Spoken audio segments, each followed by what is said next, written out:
for the Shop Report with Barbershop Jay.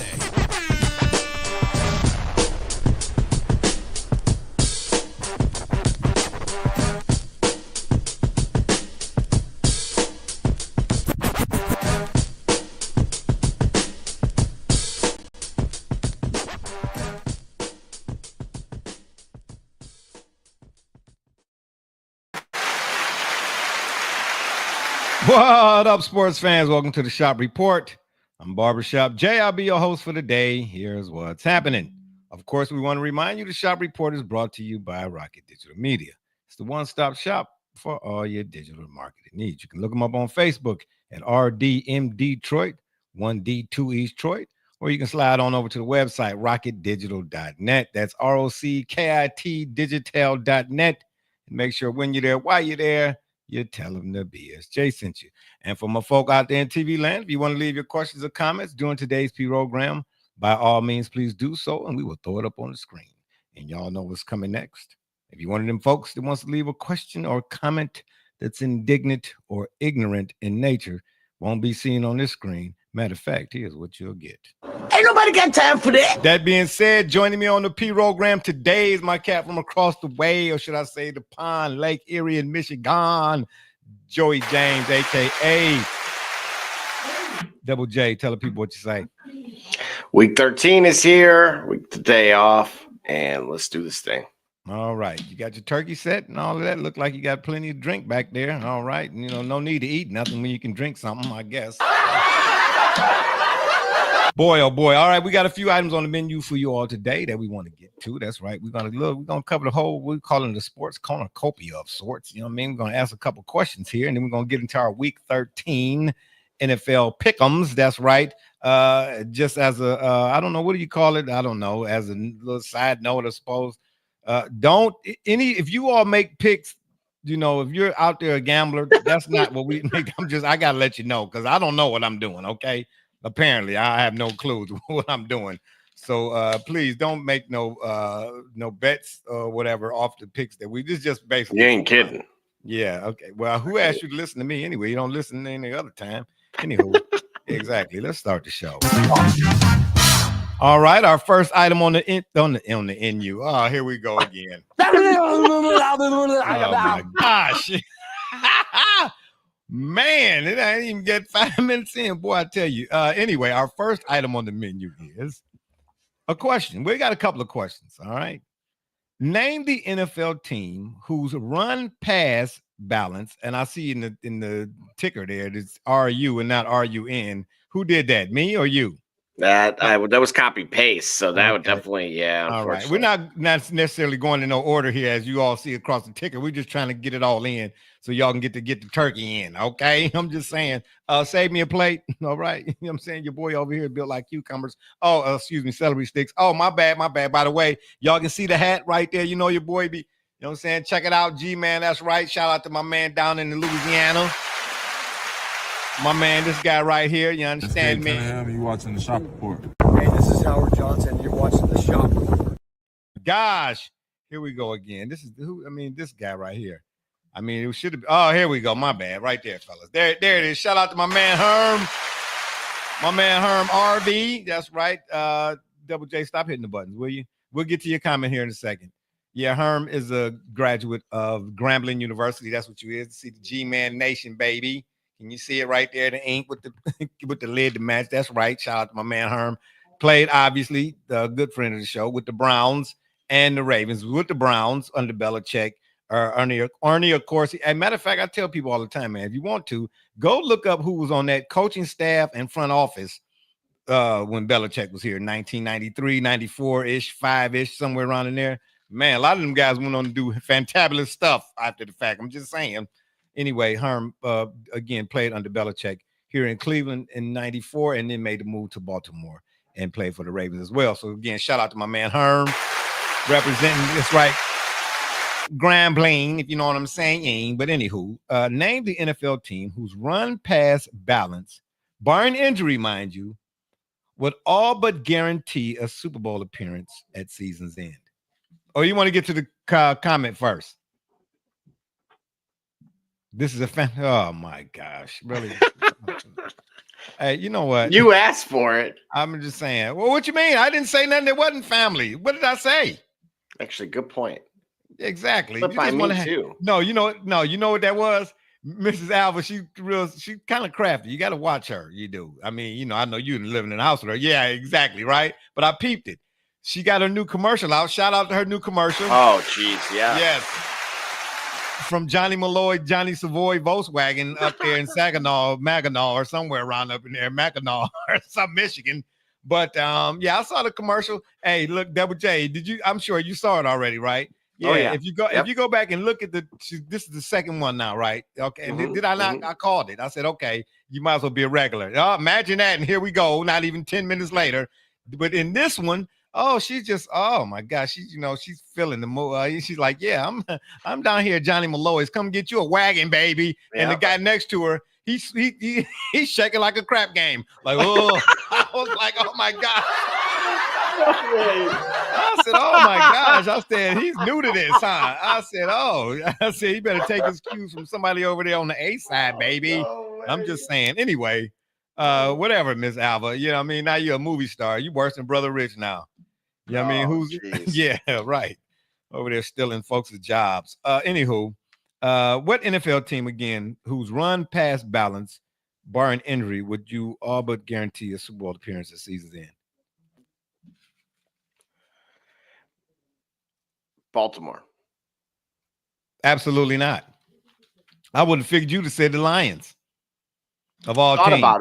Thought about it, but I watched Goff throw 5 interceptions. But statistically, and again, I'm looking at red zone efficiency. I'm looking at adjusted pass offense, adjusted run offense. It may not look like it, but what they did to the Chargers was what very few have been capable of. And because Jim Harbaugh, to his credit, he built the same defense that he historically has had success with. But I just think John can't beat Jim. I mean, Jim can't beat John. Okay, whoever it is, you say tomato, I'll say tomato. But I'm just saying, let's get this comment. Oh, I'll be signing autographs. Yeah, I bet you will. Yeah, I bet. I'm not surprised at that. Yeah, here we go. Y'all done created a monster. But see, here's the thing. Derrick Henry, we knew was a difference maker.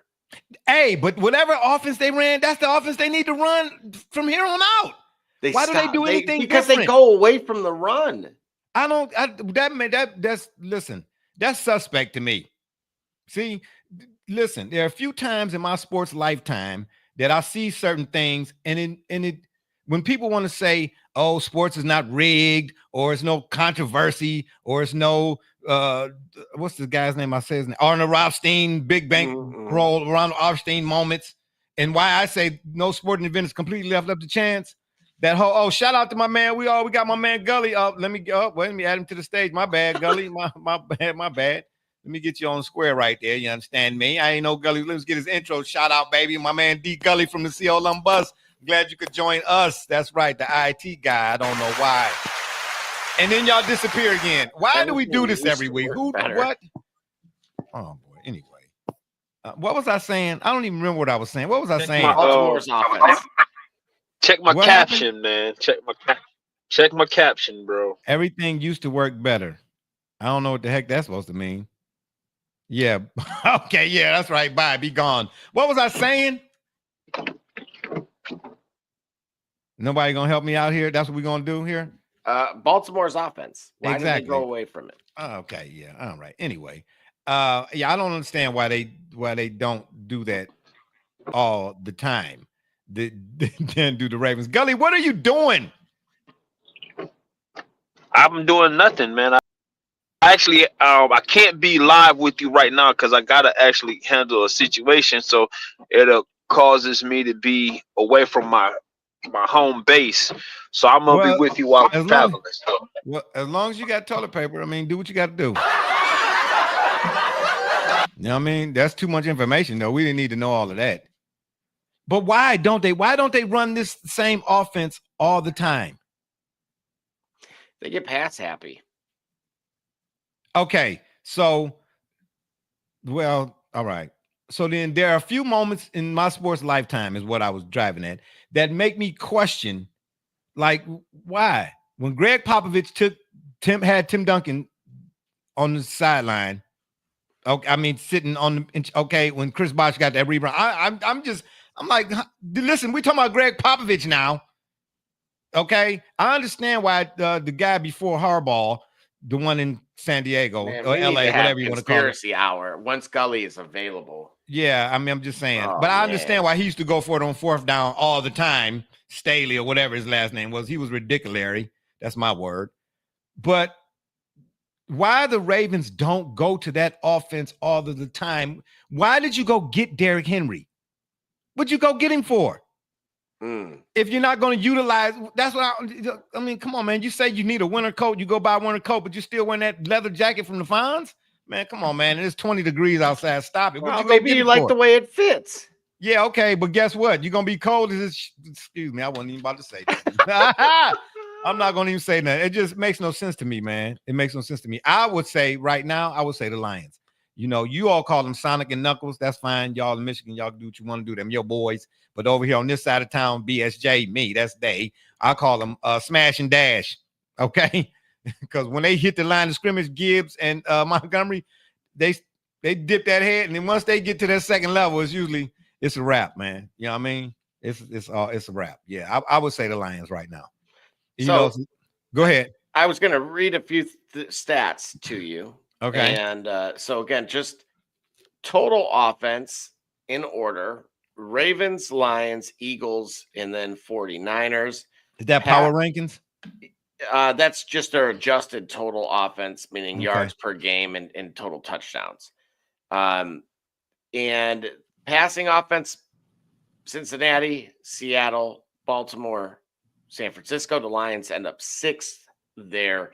Rushing, Eagles, Ravens, Packers, Lions. So again, kind of similar. Just for RB's sake, the Packers were mentioned around the 8th, so top 10 in some of these numbers as well. Scoring offense, again, Lions 1, Ravens 2. So again, you're hearing kind of the similar same handful of names. I was a little surprised, though, that the Eagles were a little bit lower on this list. They finished at about 7th. But otherwise, and then red zone offense, obviously that's huge. The Ravens their red zone touchdown rate is at almost 79%. Who's higher? No one. The next closest would be that's a key factor. Tampa obviously. At 69.8 and the Lions at 68.9. You mean Baker? Baker down there getting busy without in the red zone until that's what I'm saying. Yeah, or Godwin. Okay. Whoa, all righty then. Well, you know, there's nothing to snooze at. I'll tell you that. But in the NFL, like the NBA, there are certain things in the regular season that you do that must translate to the round robin. Right? We always say defense. That's a necessity, no matter what sport, right? You got to be able to defend. But in the NFL in particular, it's your run game. I don't see why so many teams are pass happy that they become one-dimensional. You got guys throwing the ball 40, 50 times a game. Gully, you with us? You back with us or no? Yeah, I'm here. Oh, okay. All right. You got teams in the NFL throwing the ball way more, the run-pass ratio is like 3-1. But when you get to the playoffs, most likely, whether it's the wild card, divisional, either one of the chips, and definitely, the Super Bowl is probably usually played somewhere warm, obviously. But them earlier rounds, man, they usually played, where the weather, the inclements. Am I saying the inclements? Why am I saying the inclements? Yeah, inclement weather. Okay, yeah, thank you very much. I appreciate it. Hey, listen. So let's get right into it. Let's see if the numbers will tell, but I'm going to make a guess, okay? And the numbers can tell me otherwise. But I want to go out on a limb and guess that, and my hypothesis is that the league migrated to be so pass happy in and around the time that Le'Veon Bell was making his case for a guaranteed high dollar contract with the Steelers. Because he had got franchised, and I think he ended up outperforming his franchise, even outperforming his franchise tag, and he argued to make more money. And to the league's great relief, two things happened.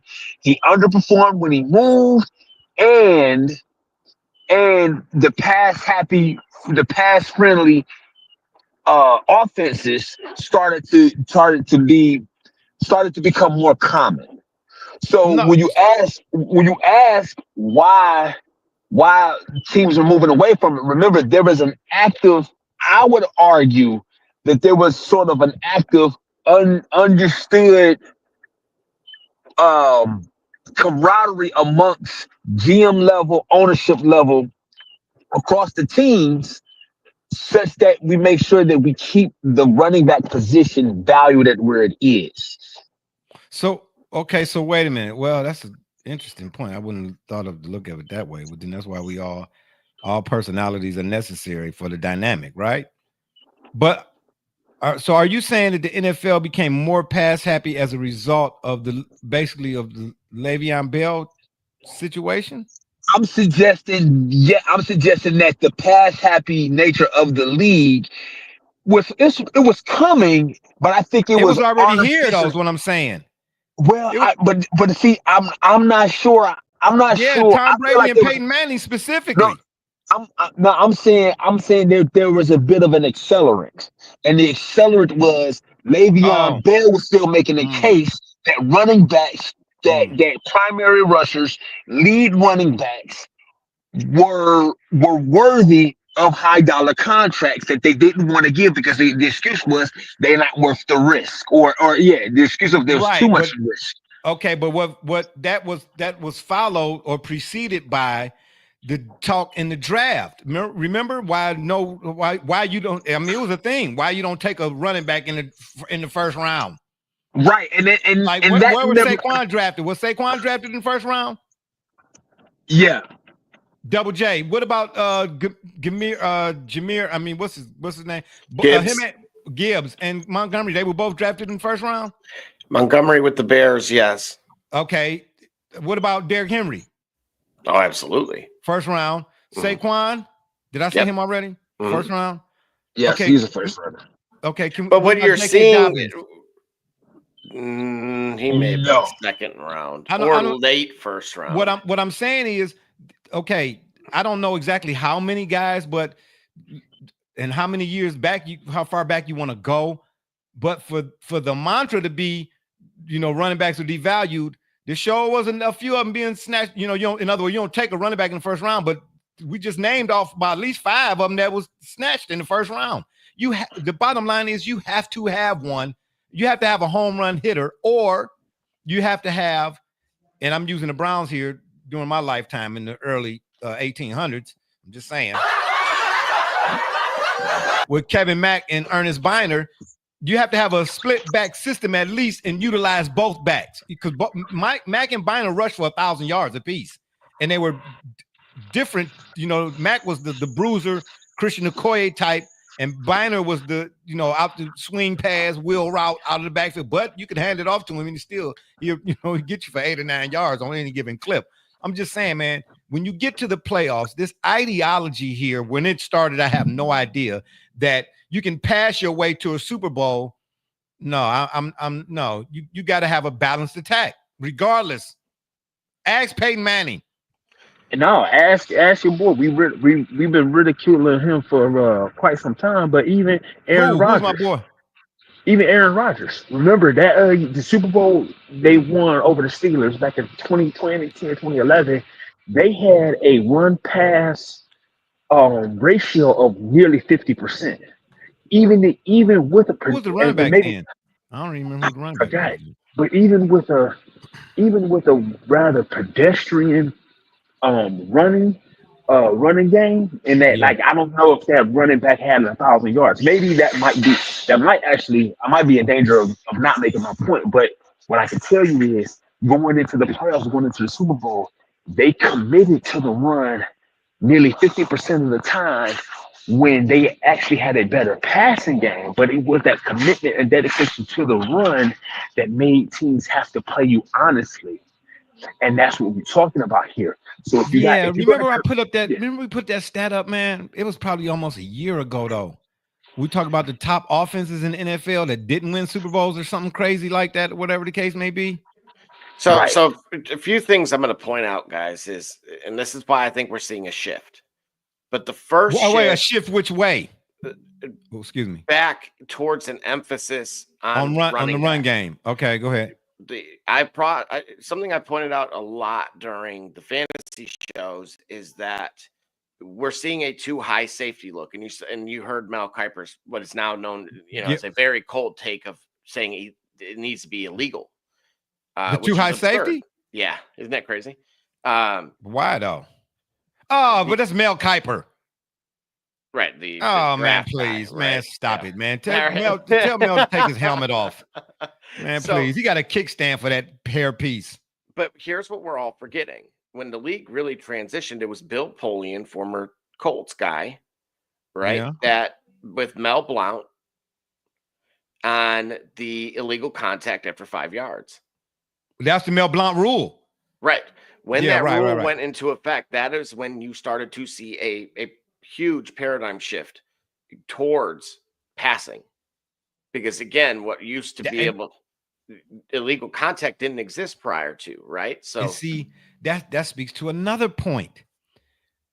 When no matter what, mostly it's NBA and NFL. When you do these comparisons, you can't compare a player's numbers, personal numbers, one against the other, and then try to say that one is what it is in totality. You have to bring along of the other variables. Like there was no illegal contact rule back then. So if the rules don't come along with the regurgitated of stats, I hate that side by side stuff they put up on social media, and all they're showing is this guy's points per game, his assists or rebounds or whatever it is, and say who was the better player. No, that's not. No, you can't do that. Stop trying to taint the argument, if you would, okay, or handcuff it, if you would. If there's no illegal contact back then give me a wide receiver, for instance, in today's NFL that you would say was in the same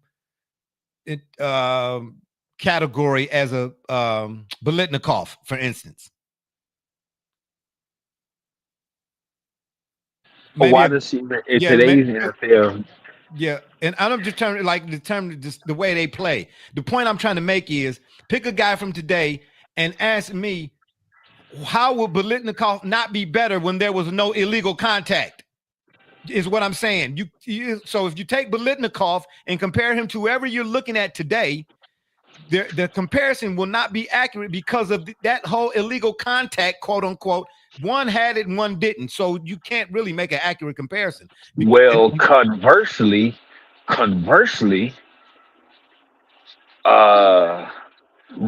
Island in this modern NFL suggests to me he would definitely be even more of a monster if he played in Darryl Green and Ronnie Lott's era. Because look at how handicapped he was as a defender, especially a shutdown corner, and look what he was able to do in his prime.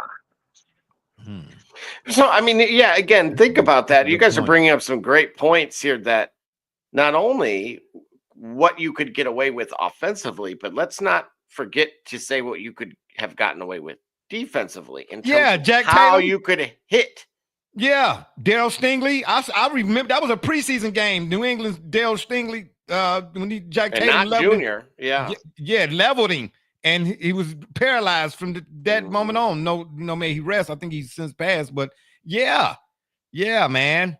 Yeah, well, you're not getting a 1,000-yard receiver today. Ain't getting 1,000 with Jack Tatum and Mel Blount on the field. They're not.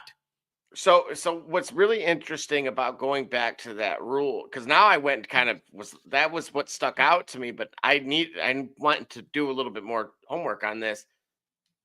The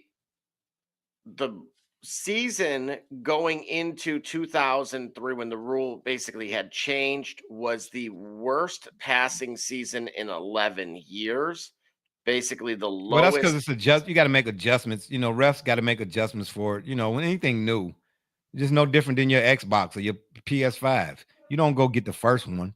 You still got kinks to work out, so to speak. You know what I mean? Well, You wait till they've been on the shelves for a couple minutes. Well, that's why I'm saying that the problem was the wording of the rule at the time was bad. So basically, they complained about it. They got the rule adjusted, and then after that, what followed suit was pretty much the product that we ultimately have today. You sprinkled that in with not being able to hit a quarterback and not being able to hit a receiver.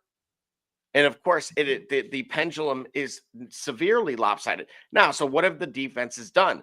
They've, at one point they attempted to load the box to stop the run. And then now you've seen them, again, you have the evolution of defensive linemen that are far more agile and versatile than they've ever been historically, again, within reason.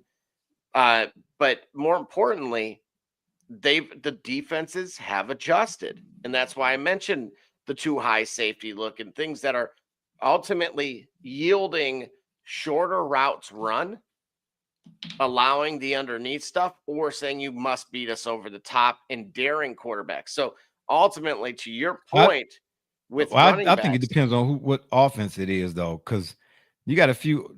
You still see some dig routes. Right, there's a few routes and things of that but nature. if you listen to most in the fantasy space, they talk a lot about slot funnels, and they talk about a lot about outside receivings. Yeah, outside the numbers, you mean? Yes. So again, you're talking about what was just a year ago a 12-yard average route ran, now going to 8. Of course, your yards are going to start declining. You're going to have to get more creative, and now it's putting once again. What's old is new again, an emphasis back on the running back. Yeah, I was just telling my son the other day. We'll get to your comment here in a second. I said, man, you hear so often. Today is different, Dad. Things have changed. I get it. We went from 8-track to CDs to now digital. I get all of that. But there are some things like discipline will always have a place. Fundamentals should always have a place, no matter what. So change is necessary, but some things, the more they change, they should just stay the same. You know what I'm trying to say? The kids today are different. I said, that don't mean so. What are you suggesting or implying that discipline has no place? In other words, there's a way to do something regardless of how new things have become. It just is, and I'm not saying it's my era or their era before me, or that you ain't got some young folk nowadays that don't know what's going on. But man, when you start cutting corners in what it is that you're doing, I was going back and forth with a guy on the Facebook. He was talking about Floyd Mayweather. A lot of people don't like Floyd. They say he handpicked and he run and all that type of stuff. I said, you can say all of that, and I'm not here to debate all of that. I said, but one thing that's not debatable, the dude put the work in. Okay, so he had a respect for his craft that a lot of NBA players, and I know 2 different sports, but the premise is the same. They don't. A lot of low management. Paul George out here doing the stanky leg, whatever you want to call that. I don't know what it was. I don't know what that was all about. You know what I'm saying? But meanwhile, him and Embiid over there watching, eating popcorn and watching his compadres. Anyway, I'm not even about to touch that. But yeah, let me get to this comment right quick. Yeah. Jimmy Love. All right, shout out, baby. Jimmy. Yo, guys, I know this isn't an FF line, but am I able to get some help? All right, what you need help on, man? We'll give you some help right quick. We'll give you some help. What you need help on, just let us know. Yeah, at the end of the day. But yeah, I'm gonna say the Lions. You say the Ravens. I don't think I wouldn't. Can you even say that about the Chiefs? What about them? I asked the question. Name me the NFL team whose run pass balance, barring injury, of course, would all but guarantee them a spot in the Super Bowl this season. This year's Super Bowl. Gully. Double J said Ravens. I said Lions. I think that's 1 and 1A. I think it's.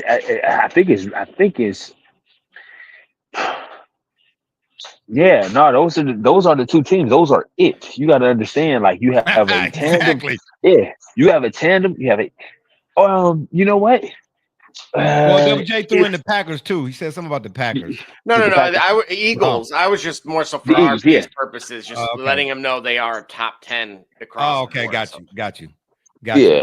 All right. Yeah, well, but those two, but those are the. But now, I think to your question, those are the two teams that will get to the Super Bowl. No matter what we say about the names and the schemes and the styles and the plays, it's going to say if you look at you look at their approach to the game, the run pass option or the run pass balance is significant, and those are the two teams that make that example. The Ravens and the Lions. It's because of their balance. Yeah. all right. When we come back, we're gonna talk a little bit more football. That's right. You understand? We're gonna get into who the NFL MVP is and who wins the Heisman Trophy. And in addition to that, that hit on Shedeur Sanders, a couple of Shedeur Sanders. Oh my gosh. Shedeur Sanders. When we come back, we're gonna cover all that and then some. And we'll get to your comments too as well. Stay right there. Don't you touch it. Cleaning the cracks on your pavement surfaces can take hours and be torturous on your body. Until now. Bi-Cracky Weed Removal Tool was designed specifically to clean pavement cracks in a fraction of the time, all while standing up. Bi-Cracky's patented design incorporates a two-sided steel blade and is encased by a durable fiberglass shell. Simply use the large end to clean big gaps, then rotate and use the small tip for narrow gaps. Made in the USA, Bi-Cracky eliminates weeds to the root and is environmentally friendly. Bi-Cracky, save your back while you clean your crack.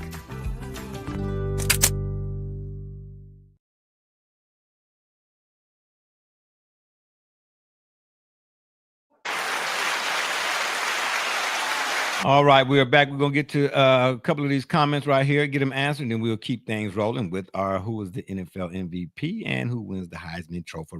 All right, and here we go. GL says, I have multiple players tomorrow, but I don't know which to start. My lineup is very stuck.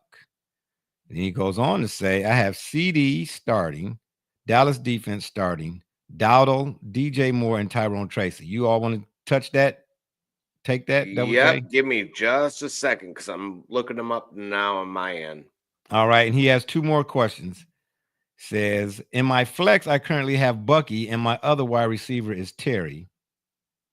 And then lastly, he says, do I start DJ Moore in either of them? And while you get to that, Double J, we'll keep things rolling. I asked the question, who wins the Heisman Trophy? Jeanty's rushing prowess versus Hunter's versatility. But before either of you answer that, I wanted to, mention, I'm with Deion Sanders on this one, okay? For Travis Hunter not to be even considered for the Doak Walker, explain that. How is it that a guy is doing what he's doing or has done so far, whose name is not even on the list? It is an active conspiratorial level of shading because Deion Sanders and the Colorado program are where they are on the radar. I don't understand this, man. The college, the Heisman Trophy, the best overall player in college football, right? Which is different somehow than the most outstanding player, which I don't even know that Travis Hunter is in the mention for that, which that award is a bit of is redundant at best, or at worst is redundant as a Heisman, but it also exists. So Travis Hunter, a every down player on offense and defense, a shutdown corner, and a star wide receiver, is somehow not even in consideration as one of the 5 best players in college football, when if he were 2 separate individuals, his performance this year would garner him. Both of them will be on the list. But both of them, yeah, right. If he split his identity, if you give him the Batman, if you give him the Spider-Man meme, both of them Spider-Mans in each different dimension would be the Spider-Man. Yeah, right. Exactly. And then, like you said, he's not mentioning it's actively conspiratorial. Like they don't want to acknowledge. Sort of like they didn't want to give Marshawn Lynch that MVP, so they didn't hand it to me. Oh, Yes, exactly. They yeah. don't want to acknowledge that he's done something. He's done something positive for college football, and he's done something that we haven't seen. I've only seen this in my lifetime actually done twice. Deion Sanders was the one that did it, and Troy Brown was the other when Was he it was Troy with the Brown? Patriots, and he had like 7 picks as a cornerback. Oh, When Bill yeah. Belichick had him as Yeah. a And you know, utility. he played a significant role. He made a huge play in one of their Super Bowl runs, like in the AFC Championship or the AFC Divisional or Exactly. something like that. Yeah. It's I thought you were gonna say because Bo Jackson. no. Bill Jackson's true sport. I don't remember Bill Jackson playing like linebacker or nothing like that. Okay, all right, got you. Right. So I think it's Well, because when of did those Dion? factors. When you say Dion? Dion as a wide Dion, if not, I think his first As a season with punt the returner? Cowboys. No, his first season with the Cowboys, I think he had above 600 yards receiving Oh, in the maybe. season. Okay. Yeah, All he right. had All right. 500 plus yards receiving. Okay. Plus, he Either was a way it start. goes, that's at the NFL level to do it at that level, regardless. Even if you did it for 10 snaps, it's more than anybody else was snapping. Right. Okay. And so it's because of snap back. because of Deion Sanders. If it was Ryan Day or Brian Kelly or Dabo Sweeney, they would be all over the place. But it's because of Deion Sanders. Now I ain't gonna say one reason why, but I'll give them a convenient out that Deion Sanders persona, okay, is the reason why Travis Hunter is being dismissed and not considered. Yeah. But I'll just leave it to his persona and I'll leave it there. Yeah, but at the end of the day, though, man, for that guy to be doing what he doing, all right, and everybody see it, regardless of what you think about Dion, the program, they record, they losses, what they just lost a big, regardless of what you think about any of that. That dude, what he doing right now, man, it's no way in the world that he ain't Doak Walker qualified. Right. None of them. He not the best at nobody. He not the best at none of them. That's right. Come on, none bro. of them. How do you explain that? The Maxwell, the Doak, like nothing. Come on, man. How do you explain that? Justifiably, how do you explain that? I like to hear the guy. I like to hear the naysayers, right? Exactly. I like to hear them explain why. Yeah, because and the you other can come on this programs platform and do it, but trust and believe you're gonna get your head cracked. Oh, for sure. We'll be ready. Cracked. We'll be ready. Absolutely. We'll be ready because what I want to hear is because when you look at the other nominees and the programs that they're leading, where is Colorado lacking? Or tell me this. For all of Colorado's mistakes, if you will, right? Coming up short versus Kansas is one of them. Could you cite key critical moments where Travis Hunter left an assignment that allowed that to happen? If we want to take it there, to like, if you want and to I hate to do that, but in the case of, but clearly because of that, if the case of he's not being mentioned, all right, tell me this, and their missteps, where was Travis Hunter? What was Travis Hunter's accountability on missteps and mishaps that led to critical losses for that program? I didn't show me that. Show me the passes he dropped. Show me the yards he failed to get. Show me the touchdowns he failed to bring in that led to losses for that program in those critical moments. Why are we going to sit there and see the highlight film for everybody else that they want to put in? So that's what I'd like to know. Yeah, I didn't see it. I would too. I'd like to know that too. Let's get to a couple of these comments. Double J, you ready to answer the man's questions? Yeah. Who we got here? Jay Skill, shout out to Jay Skill. He said facts. I don't know if he's talking about my man GL's fantasy picks or whatnot, but either way it go, baby, we appreciate it. You understand me? And then GL said Tracy as well. Do I start him in my flex? My running back starting are Chase Brown, Kenneth Walker, and my flex is Bucky. Do I put Tracy anywhere? Ooh, that man, he said a lot, Double J. You got him covered or no? For the most part, look, I don't. Okay, this is where it's a little bit of who else do you have for a few reasons, because the matchups actually are good if you look at even what Austin Eckler did last week and what Brian Robinson was supposed to do before they both got hurt, Eckler ended up with double digits because in the PPR format, largely due to his touchdown early in the game.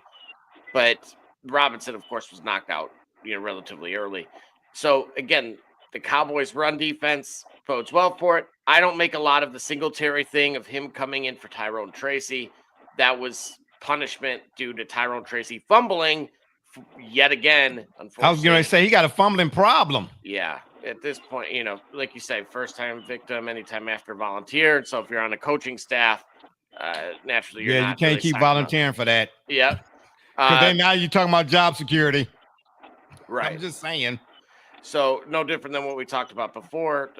Why Daniel Jones ends up in Minnesota is because his contract it was largely due off the success of Saquon Barkley being in that backfield. The statistics were lopsided one way versus the other with him gone. And that so in other words, hold on now. The Giants paid Daniel Jones basically based on Saquon's performance. Literally. Absolutely. Imagine that. Shout out to Daniel Jones for getting the bag.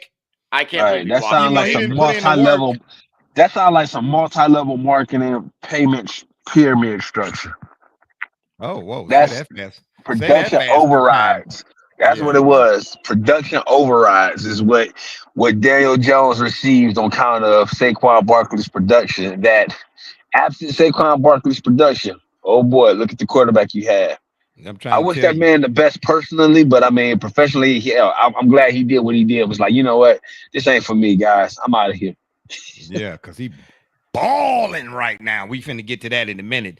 Anything else to add on the fantasy stuff, Double J? Yeah, just kind of covering that quickly. Again, the Cowboys are actually a good matchup for Tyrone Tracy, but I don't like him or Dowdle, me personally. But if you have to play him, then fine. DJ Moore, similarly, the one thing the Lions have done is they've established these leads, which have forced teams to have to throw the ball. And the Bears, the last 2 games with DJ Moore specifically, he's gotten 7 targets.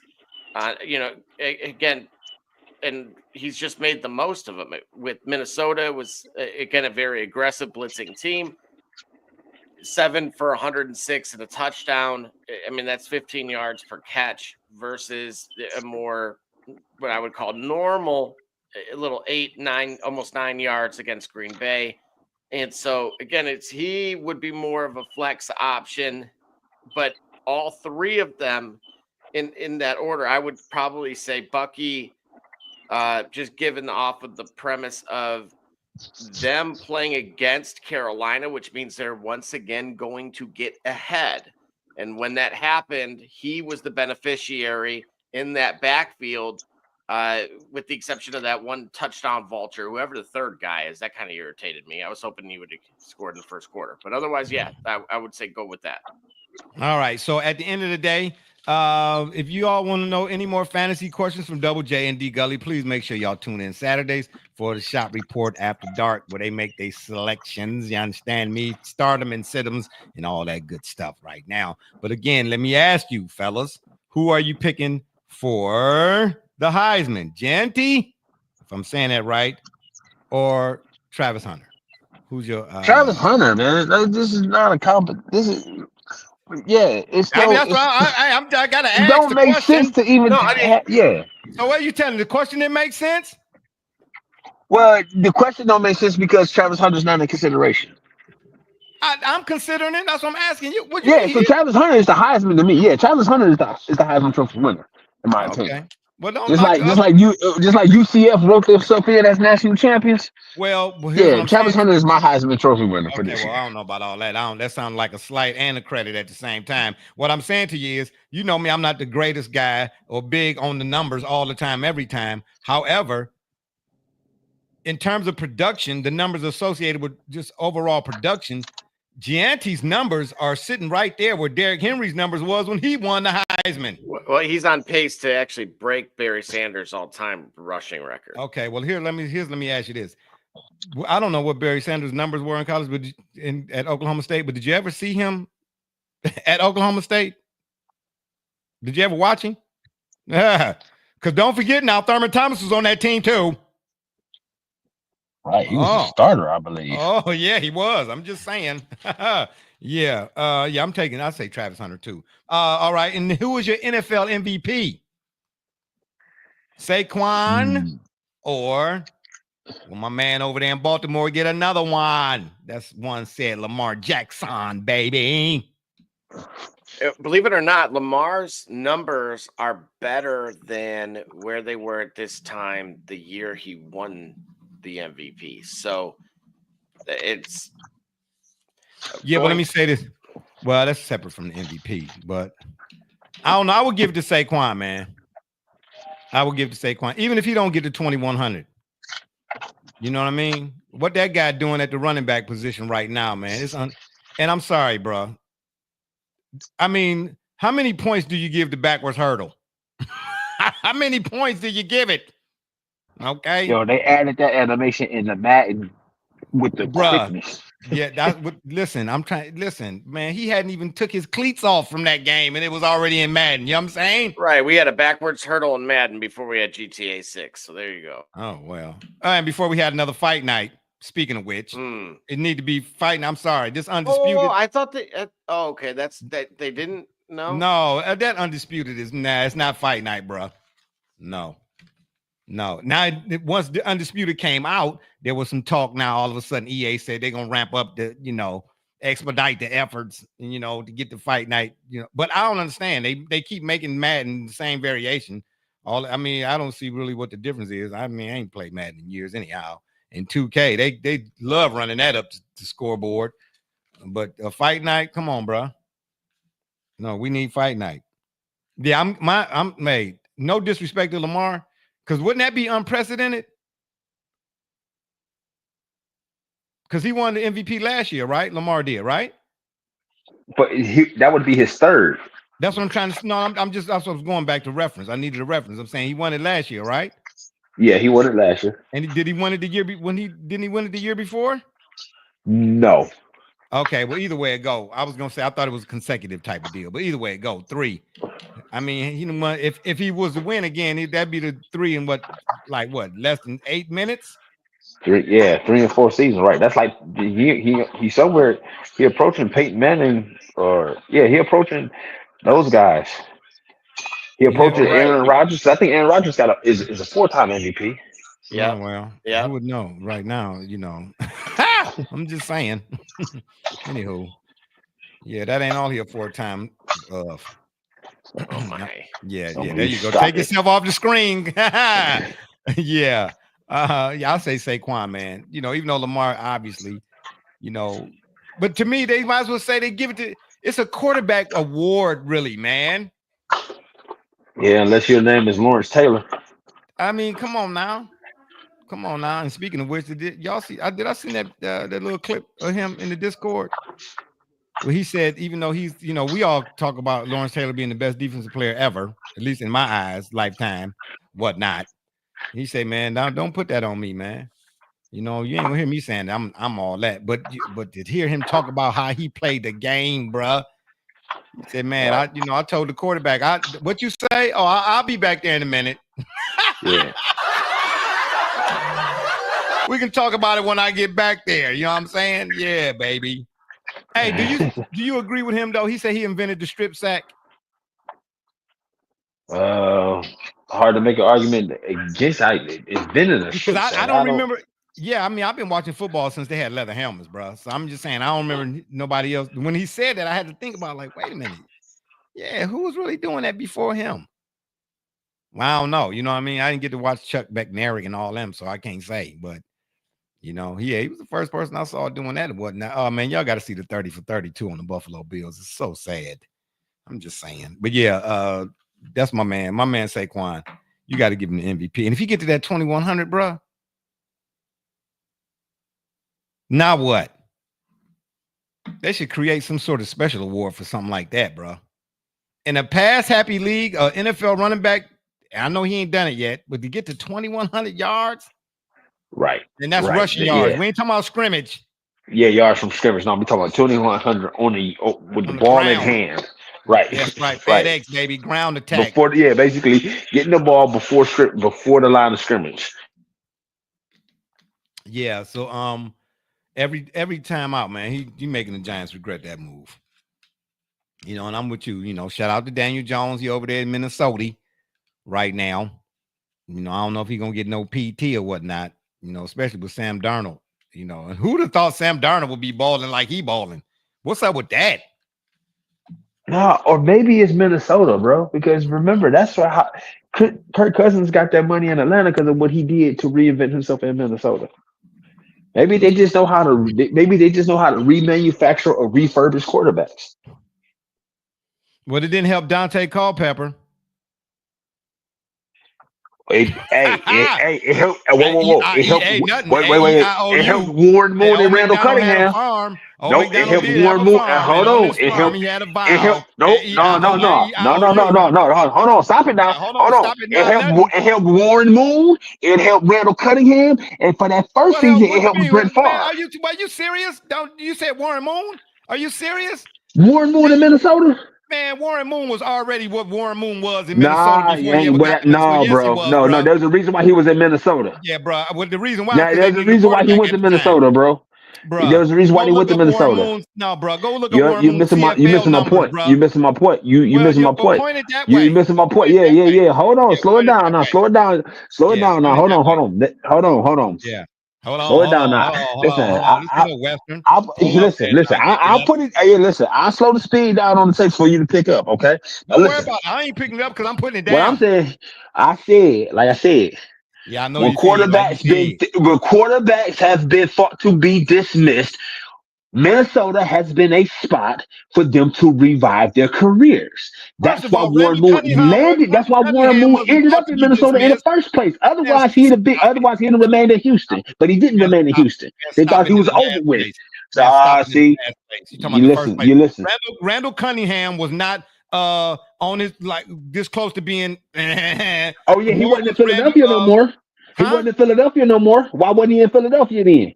I don't know what the reasons why behind it, but when I know why, because they thought he was over with, and he went to Minnesota, and then he went to conference championship. That's what. Why didn't Bernie Kosar go there then when Bill Belichick thought he was over with? Because he wouldn't want to ring it. He wouldn't want to ring with Dallas after taking the pit stop in Miami. Absolutely, yeah, whatever. I'm telling you right now, Jeff George did the same thing. Randall Cunningham and Warren Moon were not afterthoughts prior to going to Minnesota. Yes, they exactly were afterthoughts because they had drafted franchise quarterbacks to replace those guys in Houston. Yes, they did. Randall Cunningham was left. Randall Cunningham was gone from Philadelphia because they had before they drafted Donovan McNabb. No, or maybe is it with the drafting of Donovan McNabb? Easy Wazzy. Yeah, exactly. See, you can't make the point, so you want to remix it. All right, DJ Screw. I don't want to remix. You remixing. You easy. No, I'm not. I'm telling you. Yeah. Well, okay, so you know Randall Cunningham as somebody ask a question. What jersey? When you think of Randall Cunningham, what jersey is he wearing? The Eagles jersey. The Eagles jersey. Yeah, that's why your audio went out. That's why your audio went. Yeah, that's right. Mute yourself. Why is your mic muted? Yeah, what you got to say, Double J? Yeah. Cadillac and F1. Okay, so Cadillac been in F1. What are you talking about? Who's driving? Max Verstappen or Lewis Hamilton? If neither one of them is driving the Cadillac, then it ain't nothing is lacking. That's all I'm trying to tell you. Yeah, anyway. So you got Saquon too as your MVP? Let's see. When was the last Adrian Peterson? Ooh. This was after the ACLs? Was this after the ACLs? 2012. That was after the ACL? Oh, yeah. And you got LT and Sean Alexander back to back. Wait a minute. LaDainian? Mm-hmm. What year did LaDainian win it? 06. Remember, he had a crazy year. You asking me? This is the guy who's, do we have to do the memory line again? That was like one of my first years in fantasy football, and I had him. So I just remember that one. Okay. Those are the ones you don't forget. No, okay, well. And I got Saquon now, so Even I if I'd ain't have had gonna him in forget this fantasy, one I either. still wouldn't remember. I'm just saying. Okay, so Sean Alexander. That's right, because Sean Alexander was on the cover of Madden that year or something like that, wasn't he? That's right. That was the year. So believe it or not, I won the Xbox 360. Taco Bell was doing a promotion called Every 10 Minutes, and you entered a code from a Mountain Dew cap, and they would pick a winner. And the one I tried, the first one, I didn't keep in mind I never bought one. Right? Bought what? A Mountain Dew or Xbox? Yeah, an old girlfriend. Her dad had 2 of the empty bottles, so I went and grabbed the bottle, tried to play the code, and I was like, "Oh man, it didn't even do it. Like the screen kind of like looked like frozen." So I went and grabbed the other one, and I looked, and I was like, "Man, somebody from from Canton won," and I'm like, whatever. Then all of a sudden, at my folks' house, about a month and a half, 2 months later, UPS box comes in. Now, mind you, we just had a conversation about don't use somebody's credit card. And here comes the UPS box. Oh, yeah. Yeah, story time. They open up the box. It's Mountain Dew t-shirts. It's Mountain Dew hats. And it says, hey, here's for your party. They're like, man, what did you order, man? And I'm like, I have no idea. It's addressed to me. They addressing me in the letter. And then they're like, you won an Xbox from Taco Bell. Dang. Shout out to Double J on the winner's side. Okay. Yeah. There you go. It was a real promotion. Now you want to show your face. Now, yes, you were talking to somebody that really won the Xbox 360 from every10minutes.com. All right. Shout out for Double J. You won one from every 10 minutes? Yeah. Ain't that what he's just crazy? Yeah, didn't he just say that? Fantastic. It's fantastic. All the bottle caps, huh? Yeah. No, I was explaining. Why are you touching the top of your head? You trying to say my head look like a bottle cap? Yeah, drop the top on your cap then. Don't worry about that. You got jokes. You got jokes. So all that, drop Don't worry the top about on. that. Hey, go listen, ahead, let the sunroof out. Go ahead, it let might the be moon snow out. on the roof, but it's fire in the furnace. I just want to let you know. I'm letting fire all the egg ladies on top know, of that, baby. You understand me? I'm Flying saying, egg on top of that. Yo, Steady Freddy is Little ready sizzle telling up the ladies, steak. baby. Barbershop That's right. Jay look like a thimble. Yeah, that's Thimble head. It's okay. Yeah, go get them Coke bottoms you be wearing while you setting everybody's house on fire. I'm just saying. Yeah, you know what I'm saying? Don't look at me. It wasn't me. I didn't do it. I did not do it. I'm just wanting to let you know something there, buddy. Anywho, yeah, so Saquon, my MVP. Get out your nostrils. Oh my gosh. You know what? On that, we finna go to another break. When we come back, we're gonna ask y'all, we're gonna get into our NFL week 13 pick'ems, and the popularity of men's college basketball, like the NBA, has declined. I wonder why and who's at fault. Okay, then. Don't touch it. That's right. Don't put the dial down, baby. We be right back in a short while. Awesome. Gully, if you in, come see, come side.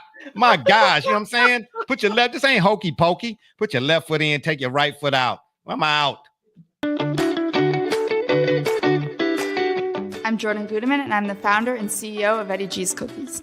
I was first diagnosed with a nut allergy when I was young. At the time, there weren't a lot of labeled items that said if there may contain nuts or there are nuts in the food, so my brother and sister and I baked a lot at home, and we enjoyed treats from mixes and things like that, but I noticed that it was not the same as what my friends were enjoying, and I started making up my own recipes.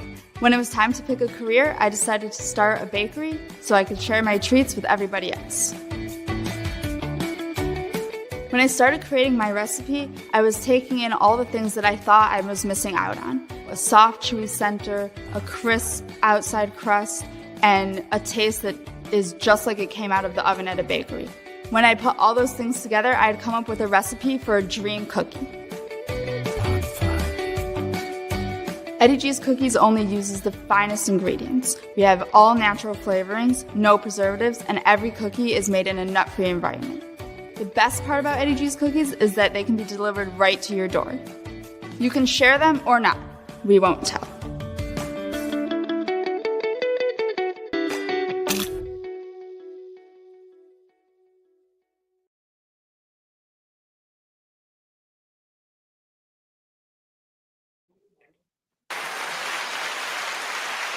That's right. Get your Eddie G's cookies. You place your order today at eddiegs.com and get that snickerdoodle, baby. That snickerdoodle's hitting lightweight. I'm trying to tell you. Double J, I see you left me a message here. Bear with me. Okay, good deal. Got you. Yep, appreciate it. Yep. All right. So I saw this the other day. I think it was CBS Sports, and I just thought it was interesting. I thought I'd bring it here to the platform. We're gonna dive into this first, then we get to our NFL Week 13 pick'ems. Oh, and by the way, again, when we get to our NFL Week 13 pick'ems, we're just picking the games, and Double J is giving us the lines, the over-unders, and so on and so forth. If you have any stardom, sit-em fantasy questions, please tune in Saturday night at, I don't know what time these guys are, probably about 9:30 or somewhere around in there, and they'll answer all your fantasy questions and give you your stardoms and sit-ems and such. But here we go. Why? Oh, let me get Gully back in here. Sorry, my bad. Thought I had you added. My bad, bro. Why has the popularity of men's college basketball dropped in recent years? Anybody? I think a lot of sports are asking the same thing. Where I think you have to factor. Well, when you say a lot of sports, be specific. The NBA is asking that same thing. Definitely, we know that. The NFL, I don't think so. The NFL isn't. Well, except for the Thursday night games. Well, that's why they gave themselves the flex option and all that type of stuff. Yeah, right. Okay, go ahead. The NFL, America, football is America's sport. All right. So, I saw this in University of Sports Debate. My bad, Sports Talk group I'm in. They posted. It might have been for CBS Sports. Yeah. So I think the other sports are recognizing how vast or how crowded the room is for the attention of the American consumer, TV consumer, even for the sports fan. So there's the wide variety of sports, and then there's the complicated means by which to watch. Understand popularity. You mean the various streamings or the Amazon Primes? Everybody can afford that and all that type of stuff. I gotta play find the, you know what I'm saying? I gotta play find the rabbit hole or whatnot to find the sport, right? But wait a minute, though. Hold that thought. And you still have the leagues, right? The different conferences that have their leagues and the television agreements, and you have all these external. You have a few external factors before we get down to the core of the sport itself. That also does have room for improvement. So wait a minute. So is that why the NFL then is separate from this conversation? Because mind you, now somewhere in along what you're saying, you got to mention attention spans of the viewers, correct, right? Okay. Correct. Well, here's the thing: in this day and age where attention spans and instant gratification, all that stuff wrapped up into one, how is it then that the NFL is able to still get the short attention span folks to tune in through an entire contest? Here's just a suggestion as to why. Because they don't use a lot of Bondo. Right. Okay. You're right. Even though the rule changes, we all on the pass interference, man, you should have called that. But the action itself is still authentic enough that even with a short attention span, you're going to stay tuned in. Nobody wants to watch the NBA in the first 7 minutes. Both teams combines to shoot 95, 700, turn 13, put the decimal wherever you want to, 3-point attempts, right? Yeah. And only make 4. And you know how we feel about Agent Zero, right? Or at least exactly. Hey, listen, I saw that clip. Yes. Yes. Right. And you all need to go look at it. And hey, I call him a clown. Yeah. But now after watching that, I realized his need for attention or seek for attention, however you want to say that, is intentional. Right. It's intentional because it ain't so much who's saying it as you know my line, as whether or not if what's being said makes sense. Right. Bruh, he said, I asked in the Discord, didn't we not discuss this 2 years ago? Right. Like, don't have debates focused on how many threes are made, because I'm sick of that threes beat twos. Yeah, obviously 3 is greater than 2. You come after 2. We get that, literally. But in a figurative sense, bruh, don't talk about the makes without including the misses. Right. If you got to take 400 to get 100, then I don't want to hear it, 100. Yeah, I don't want to hear none of it. I don't hear none of it about the 100. Right. And me, I'm just saying. Yeah. So when you talk about the men's, you talk about the men's college game. You got because it's the style of play. Yeah, and then the other part was the rise of the one and done, right? You know, collection of basically a collection of high school all-star teams, when put together, they form like Voltron. They have a great year, a great run, and then that's it, because those guys know that, hey, I got to perform well here at this big-time college program for me to get to the NBA. So we don't have guys seasoning, we don't have guys cooking in the same manner that, in a similar manner that Tom Brady talked about, the difference between the college game now or why professional quarterbacks are unprepared, because they're not seasoned. There's no continuity. Sort of along the lines of what Kobe was talking about in basketball. He said he's playing accidental basketball now. Yeah. So okay. There's been it's almost like an active separation from a collective, right? We even in the attention spans, right? We don't have the time to let things come together and form. Meanwhile, how many seasons, hurry up to go nowhere, like sitting in a rocking chair. You moving, but where you going? Right. But how many seasons have the Kansas City Chiefs been at the top of the NFL? Been the team to beat since Patrick Mahomes got in the league, seemed like. So how long have they been together between Mahomes and Reed and Kelsey? Since day one, yeah. Right, 6 or 7 seasons. So we do recognize that a great deal of time elapses, and in time being together, the collective is greater. But we don't take the time to let it cook. You see what I'm saying? Yeah. And so we're going to continue to do that until. And I was going to bring this up in the conversation that we have earlier. You know, I look at like you talking about the Discord? No. We were talking about earlier on the show.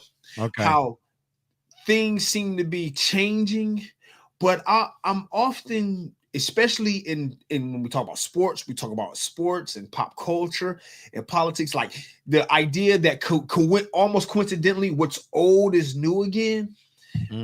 Okay, the history repeats itself. Right, the double helix, right? The things wind as they move up, like they wind, they constantly dovetail. So what's old becomes new again until it becomes old. For example, physical media now has a resurgent importance, because now we recognize in the digital age, we don't own the creation of said work. We don't own the creation of said intellectual property. What we own as humans, we own our experience interacting with it. So when the creator or the owner of the creation of the product decides or goes away, I can't find this album no more, or I can't find this book anymore, we has the owner of our experience with it, we're at a loss. So what happens now? We recognize, hey, I need to go buy a CD again. I need to go get that 45. I need to go get that 78, because that is my way to preserve my experience. Exactly. Got you. So that's why we're finding, and I think this is what we're happening again. Once enough players, once enough schools find out that their donors their boosters who are spending millions and millions of dollars collectively for a team to be bounced out in the Sweet 16 or bounced out in the first round, they'll figure out, let's put together a collection of guys that want to stay together for 3 or 4 years, so that way we can build and Kansas. establish. Yes. So right now, the Jayhawks, they got juniors and seniors. But then while you mention that, Gino Auriemma. Right. Gino Auriemma done won in just about every decade. Yep. How's he doing that? With the same formula. At the same formula, right? We are attracted to what's new, and we're attracted to the analytics and the trends, the things like those things, those anomalies. No recency bias for me, man. Right. But I'm saying, like, those anomalies that then people start to pattern themselves after. And so the herd moves towards the anomaly, and then that becomes the standard when really it was an anomaly to begin with. That's why nobody can repeat it. That's why of all the threes, Steph Curry is that dude, and he's that dude, and he remains that dude, and he's kind of like the only one of his kind consistently, because that was an anomaly. Okay, Double J, why are you making that face? You either got to go to the bathroom or you disagree with something somebody said. No, there's a number of layers to this. To Gully's point about it being a much more broader issue or a macro issue with all of sports, basketball right now is going to shoulder the burden and the brunt of it with ratings, for a handful of reasons. The NBA product is the NBA product, and whether it's political things or a combination of political things and style of play. No, Double J, it's really more so like okay, if you look at a slate of NBA games right now, and I said pick a game you watch from start to finish, commercials included. Which game you picking? I don't know if I can sit through them, dude. Exactly. And okay, so now that we've got that out the way, you don't know if you can sit through them. Why don't you think you can sit through them? Oh, David Banner. Oh, boy. Gino got lucky because the women can't go pro early. For what? For 25 years? Right. So when he wasn't getting lucky and rest or so Pat Summitt was. Yeah. How he get come on now. Nope. No, I hear you, but he's got a point, but that's not what solved the ratings issue. What solved the ratings issue for the women's game, of course, was two budding superstars, Caitlin Clark and Angel Reese. Angel Reese, absolutely. Magic and Bird. They outdrew the men's game. That speaks for itself. Wait. Okay, but they outdrew the men's game. But why did they outdraw the men's game? Time out. Is the women's game, from a fundamental standpoint, a better watch than the men's game? It was the last season that I watched. Absolutely, okay, it was. All right. Okay. However, so taking it again a step further, that's part of it. Right now, even for myself, someone who you could ask Megan, matter of fact, that I said, "Oh, Julian Roper." I'm like, wait a minute. I know that name. And then I'm like, Northwestern, right? It's hard to keep up with where the kids are going. Purdue fans right now are notorious. Because of the portal or whatever, because so much movement? You got to understand that right now the casual fan is battling this. Look, right now, Michigan fans are hailing, literally, there's some kind of Asian woman that I have no idea who she is. But apparently, he said if the WNBA was more popular, all them first team women would have been one and done. I disagree with that. If the WNBA was more popular. Oh, okay. I get what he's saying, but college players. But okay, but again, how long he been doing what he doing? So to the point where if you sign up for Gino's tutelage, it's going to be a marathon. Well, Gino was the beneficiary, like a Dean Smith, in an era that just it wasn't. But he's still doing it in this area. Dean Smith been passed for how long? Well, sure, but again, that's why I'm saying now it's getting a little bit more difficult for him to do it. It's a much more vast pool now with the Dawn Staleys of the world and others that have now risen. Where's the vast pool? Okay, you got Dawn Staley, Kim Mulkey, Gino, and then who else? And then who else? Where's the vast pool? It's not 25, 30 college programs legit programs to choose from now. Hey, but here's the thing, though, bro. You still have Miel Ivy at Notre Dame. Okay, but here's what I'm saying to you. The reason why I disagree in part to what he's saying. Did you all see all of the members of the UConn women's teams throughout the years that came back to celebrate him? Well, sure. Not everybody is chasing the bag. That's what okay. So I'm telling you, even if the WNBA was more popular, okay, them ladies in that program still would have probably stayed because of what he represents and what it represents. Not everybody is going to chase. Hey, listen, Kawhi for a lot of reasons now ain't my favorite player, but once upon a time he was. But even still, outside of all of that, he's still driving a Silverado or whatever the case may be, and he got a whole bunch. So it's like saying when you got a little bit more popularity, you just gonna go over there because that's what everybody else doing. No, I'm here to tell you that UConn and what he has built and what he done throughout all of the decades. Not everybody gonna be doing what everybody else is doing because that's what everybody else is doing. What I'm saying, and I believe DB's point here, is that it is much more challenging for him. Where if that rule would have occurred the way that we've seen it with Bill Self and with even Coach K, it was far more difficult for them to get to be the last one standing. It didn't mean they never won again. It Well, that's just a natural progression of things. Runs, for sure. But that's kind of his point here, is that Gino was very much his legacy to an extent. If you wanted to poke holes in it, was in large part. That's the problem, though. Why would you want to poke holes in it? Because we just got to poke holes in it? Because that's what society telling us to do, to poke holes in stuff? Why poke holes in it?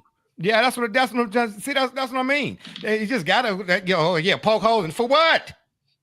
We don't poke holes in load management. We make excuses for that. I don't. We make excuses for flopping. I ain't saying you. I'm just saying certain folks in general. They make excuses. Okay? Joel Embiid get a pass, and the NBA is way more popular, but he getting a pass. Okay. Yeah, I'm just saying. Shout out to Gino. I'm not poking holes in something that's tried and true. A formula that's been stood the test of time for the dollar that ain't mine. I'm just letting you know right now. Back on here, Double J. Yeah. You ain't about to have me suffering out here, brothers. I can't find my mute button. Man, I was. What did I say? I didn't say nothing. Nothing. Nope. You said. What did I say? What did I say? So again, Shop report kind of steering us back. Saturdays. I didn't say nothing. Unfiltered. Uh-oh, here we go. On the PM side. All righty then. Well, it's been fun. RB weighing in. Hey, why ask me if I don't know what I'm talking about? I don't know sports like I think I do. So why are you asking me? Oh, stop it now. I'm just saying. I don't understand the question. Stop it. Why would the women stay if they could leave early and go pro? Because some of them decide to. Well, who said they got to do what everybody else is doing? Is my question. Is right now it's actually the wage gap. Clearly, that they could have earned more in NIL. And Angel Reese still doing that. Obviously nobody's buying the I can't pay my rent, but we get obviously point. Yeah, nobody buying that. So and you know what? Here's the thing. What's wrong with that? What's wrong with what? With what part? All right, until they get it more, until it corrects itself in the logical way we think it should. Meaning, until you get WNBA salaries that significantly exceed you staying in college. What's wrong with the NIL money being so significant that it allows a play or affords a player the opportunity to stay in a program for 3 years, meaning we can focus our eyes on one program to follow this one player. That player continues to get their education. There next. That's another reason why they're gonna stay. If I can get 2-3 million staying and playing in college, why wouldn't I stay for 4 years? Why? Well, then why did Caitlin Clark leave? Because because how many Caitlin Clarks are there each season? Probably not. Juju Watkins.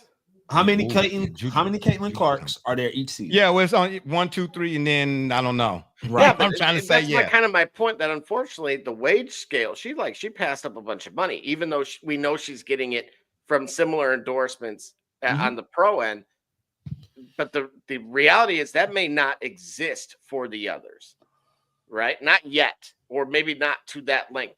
And here's the bigger factor here, because we're seeing it on the men's side, kind of steering us back into the original line of questioning, which is there's no guarantee with these NIL deals. So you have two kind of issues here at hand with the NIL deal, that because I'm involved in this right now with obviously the loudmouth upstairs. And not see. Oh my God! That's Aiden. I'm talking about Aiden. Absolutely not, bro. No, man. No. Hell no. Oh man. We ain't doing the child. Oh, bro. Oh man. Hey, Gummy, I'm glad you didn't go up there this week. We did not provoke him. We did absolutely. Yeah, Miss. Hey, I ain't got nothing to do with it. Did he just really do that? He get us all in trouble, bro. Bruh, like, nah, man. Bruh, you about to get everybody side-eyed, man. What is you doing? Nah, right here, man. Oh my gosh. I ain't never gonna be allowed in the state of Michigan, bro. I just have to go drive right on past. RB saying it wasn't an option back then. Okay, fine. Whether it was an option back then or not, what I'm saying to you is I'm just giving Gino credit for doing something, and it's rarely getting mentioned as it is how many 3-point attempts that somebody took in the NBA the night before is what I'm trying to say. Meaning, at the same time, low managing. The Rockets would not still be here. No, they wouldn't. The Rockets wouldn't still be here. I'm gonna tell you why the Rockets would still be here. The Rockets would still have their team if the women could leave early. So how would the Rockets still have their team if the women could leave early? Oh, he's saying if the women in college could leave early, the Rockets would still have a team. That ain't why the Rockets ain't still got no team. Oh, okay, Mrs. A. Okay, I got you. Woo, I'm about to say, yeah, no wonder. No wonder he said that so so brazenly. Right.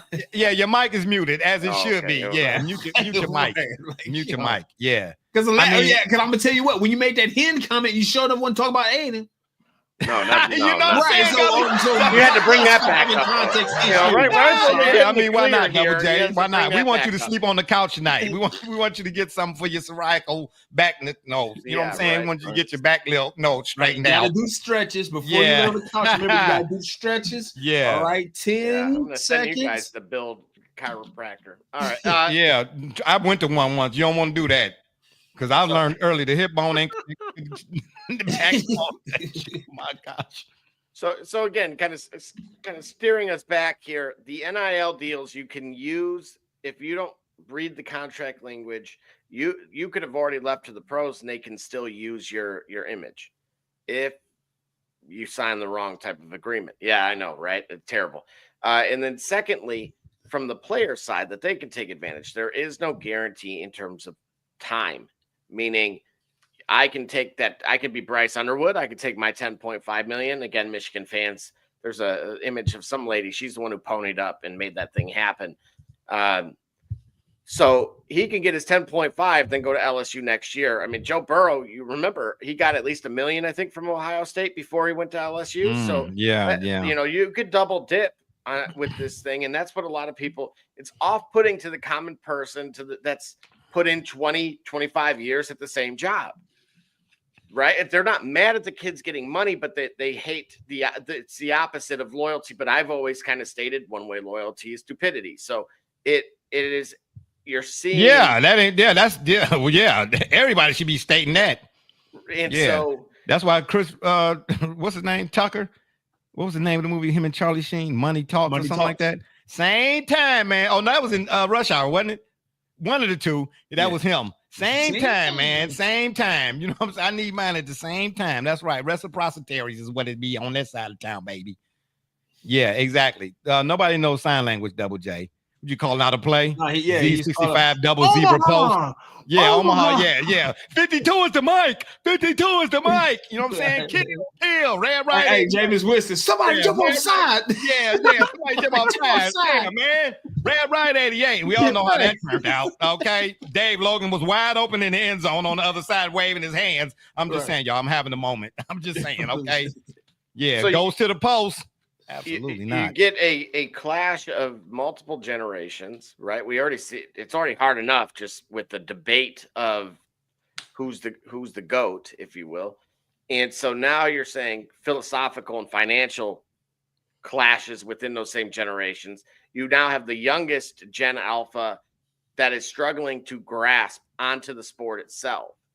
That, as to Gully's point about the various amount of things that the sports have to compete with in order to gain the attention. That's why you're seeing desperate attempts. But the NFL, what is the NFL doing? They have a Disney special version of this going on. They have they had Nickelodeon. That's just they had Nickelodeon with SpongeBob and Patrick narrating these games. Man, the NFL that is trying to indoctrinate them because the old adage of my dad took me to a game or we've had these seats in our family for X amount of years. That stuff, there's fewer and farther between. The NFL is doing what the NFL is doing separate from having a Disney. I seen it coming, the Homer Simpson, cartoon moment or whatever they call it, and Toy Story, all that. But even without all of that, the NFL is still a watchable product.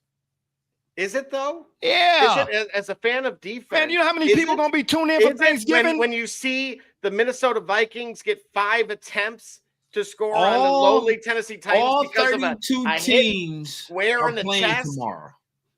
All 32 teams are playing this week. Yeah, but it was just by Mageddon, and it'll be the second. Okay, so let me ask you this question. Let me ask you this question. I'll tell you why the NFL is a watch for another reason. How many people play fantasy football over fantasy basketball and baseball? I think that has a lot to do with ease and How many people? We talked about NFL fantasy football and maybe even college football is bigger than NBA and MLB. Yeah, but soccer is watched more globally than anything else anyway. Yeah, we live in America. Yeah, but we're talking about in America. So we're talking about in America. But you don't see fantasy soccer going crazy. No, I don't know. I don't know. No, we don't. We see of the major 4 sports. The NFL is king still, regardless. Yeah, because everybody wants to see Sonic and Knuckles. Everybody wants to see Saquon Barkley come out of 2 spins and then hurdle over dudes backwards for 3 more. Meanwhile, in the NBA, you got a guy in the post throw his elbow up, didn't touch a guy, and the guy flops and falls and rolls on the floor for 17 minutes. I'm talking about watchability. Period. That's all. The NFL, despite all of the rule changes and such, is still at its core a watchable product because we want to see Justin Jefferson. We want to see Amon-Ra St. Brown beat the Hey, listen now. Jaden Daniels, okay, was doing his thing. And who expected the Cowboys to do what they did? I'm trying to say that dude caught the ball. The punt bounced on the 57.5-inch line at the back line by the goalpost near the grandma sitting in the first row. He turns around and picks it back up and then starts and stutters and then do a spin move and outrun everybody. Meanwhile, in the NBA, you know what I'm saying, take your pick, you know what I'm saying, they 1 for 99 from 3. Okay, before halftime. Yeah, okay. We talking about watchability. Which sport of the 3 has the greatest watchability? Cue the Jeopardy music. I'm just saying. Right, but again, if you have less, we've talked about this with baseball, we've talked about this with hockey. There's certain demographics that are the ones who are playing it, right? And so unfortunately, we're seeing an absence of access. These look, you know how much Aiden's what you mean by that? Aiden's soccer costs almost $5,000 a year. Okay. Without travel. Okay. That's unheard of. Hockey is higher than that. There's programs that cost more than what his does. Imagine what it is for football. What, you play flag in one season, you play high school, that's $200 pay to play. Then you run track in the spring. Bro, you can play flag all year long. Right, but it's not nearly to the extent of AAU, which again, you could ask guys. I just watched somebody else on a podcast and he was thanking them all day long. He was like, we were sponsored. We were taking a legit jet because the dude's dad started his own team and he was the one taking us everywhere. So it's like if they have, there's more money in soccer though, anyway, because of the globalization. It's ran backwards in the United States specifically, and that's why it's never quite translated to us being great. It's held us back. Yeah, well, over here, man, you got to know, man. At one point, soccer, unfortunately, in America, won't ever be America's favorite pastime. We keep getting in our own way. Well, that's another story for another day. Just simply put, if you were to look at who makes up our national team and go look at where they play, they're all overseas. Well, that's because I ain't on the team, bro. But again, with the issue, you know what I'm saying? Crazy Legs J, baby. I'm just saying, boy. Now I kick a 14-yard field goal in a minute. Hey, that's gonna be the next live stream. We're gonna put him. Hey, I'm trying to high school near you. Hey, they call me Shank for a reason. Oh. All right. I'm just saying, laces out, baby. Laces out. You know what I'm saying? Hey, but nothing beats a failure but a try. I'm gonna get out there. So again, the average, it was still a 3% increase year over year last year with some of the numbers. And what sport are we talking about here now? In college basketball, in men's college basketball. Okay. But again, they've only been averaging about 14 million viewers consistently. That's because the reason why basketball in general is averaging that is because how many points do you get for dribbling? You would think that they I'm trying to tell you, get triple doubles by dribbling, right? Thank you. How many points do you get for dribbling? So what is the game missing? Hey, Smokey the Bear. Helen, go ahead. I don't know what the game is missing is a re-emphasis on the mid-range shot for starters. Oh, let's not even go there. Hold that thought. We're gonna take a break. When we come back, we're gonna finish up this and we're gonna get to our NFL Week 13 picks. All right, the over and unders. I'll let you, boy. It's Kay Cunningham, and you're watching the Shop Report. Hey, this is Howard Johnson. You're watching the Shop Report. Hey, this is Doc Gooden, and you're watching the Shop Report. This is Herman R.V., former NFL offensive lineman with the Cleveland Browns and the Baltimore Ravens, and you're listening to the Shop Report.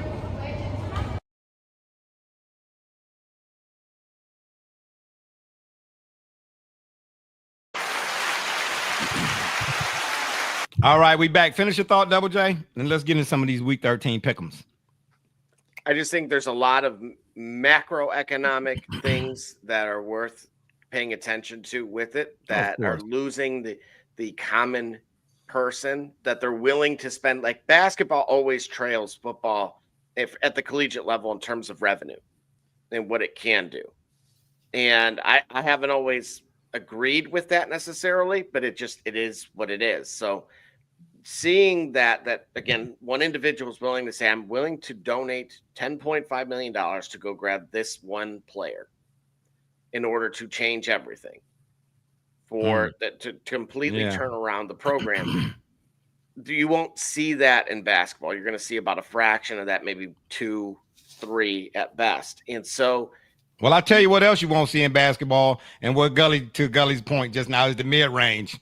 Well, and so, and again, it depends on thing you won't see. That's what you're talking about, a clash of philosophies. So you have teams like Purdue where the fan base really doesn't like they won't do what Michigan did. They fight it. I argue, do we have astronauts or not? Do we have moon money? And they say, yes, we do, but we don't want to do it. And we want to do it the quote unquote the right way. We don't want to sell out. We don't want Urban Meyer. And so again, you have the guys like pulling on that because they want to do it the right way.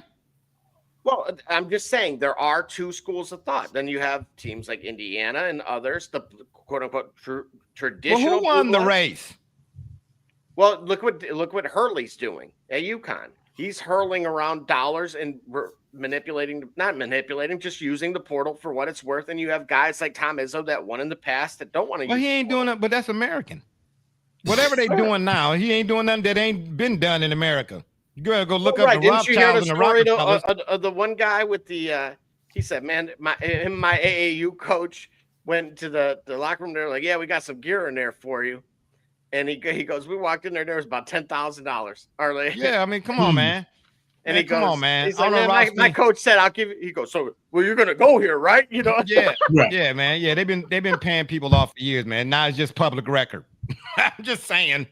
All right, yeah, it's just public record. All right, let's get some of this NFL Week 13. Hey, right quick, I just want to ask y'all a question. Hey, who would you have took Gully? You with us? Yeah, stay with us now. Stay with us now. Hey, man, long flights, bro. I was on 3 planes today, man. I know. I believe. Would you have took Ja over Zion in that draft, number 1 overall? Yeah, I would have.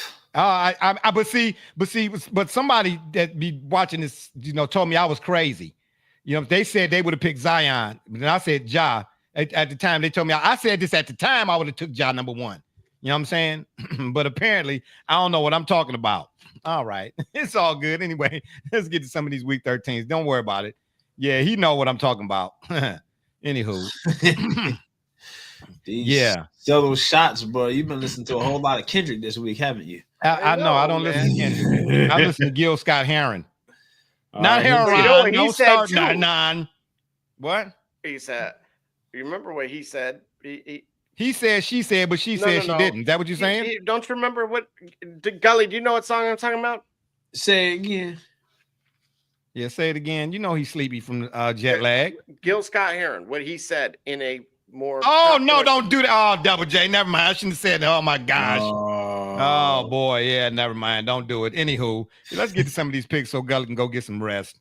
What we got here? Bears at the line. Oh, we got about 1,400 Thursday night. They got it's like a three. It's a 3 games set series match. Set match. Oh man, I saw Serena the other day, man. Only real is gonna last. All that other is here today and gone tomorrow. Man, she looked horrendous.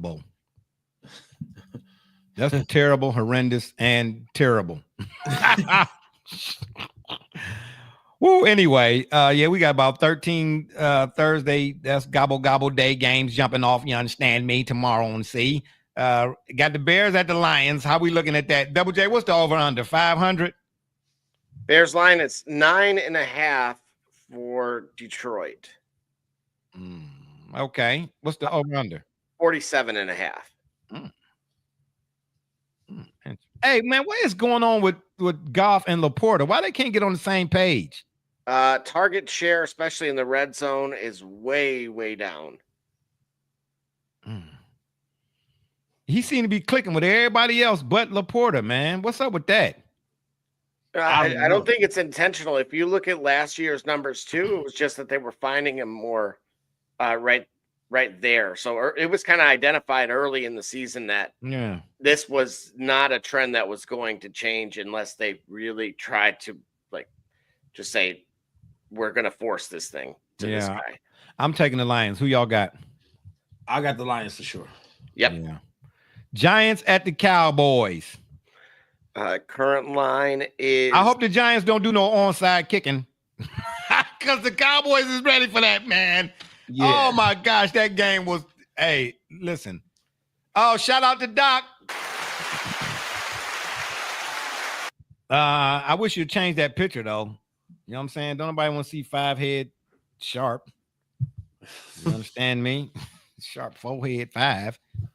Yeah, I hope the Giants don't do no. Yeah, the Cowboys, man. That game was wacky, bro. Even for a divisional game, that game was wacky, bro. Wacky. And extra points being missed. Yeah. I'm just saying it was an envelope somewhere in that man's book bag. Yeah. I'm taking the Cowboys. I don't know, man. The Giants, though. I don't know. Well, now who they going to? Danny DeVito? Wait a minute. The Giants are at Dallas. Yeah, Giants at Dallas. Yep. Who you got?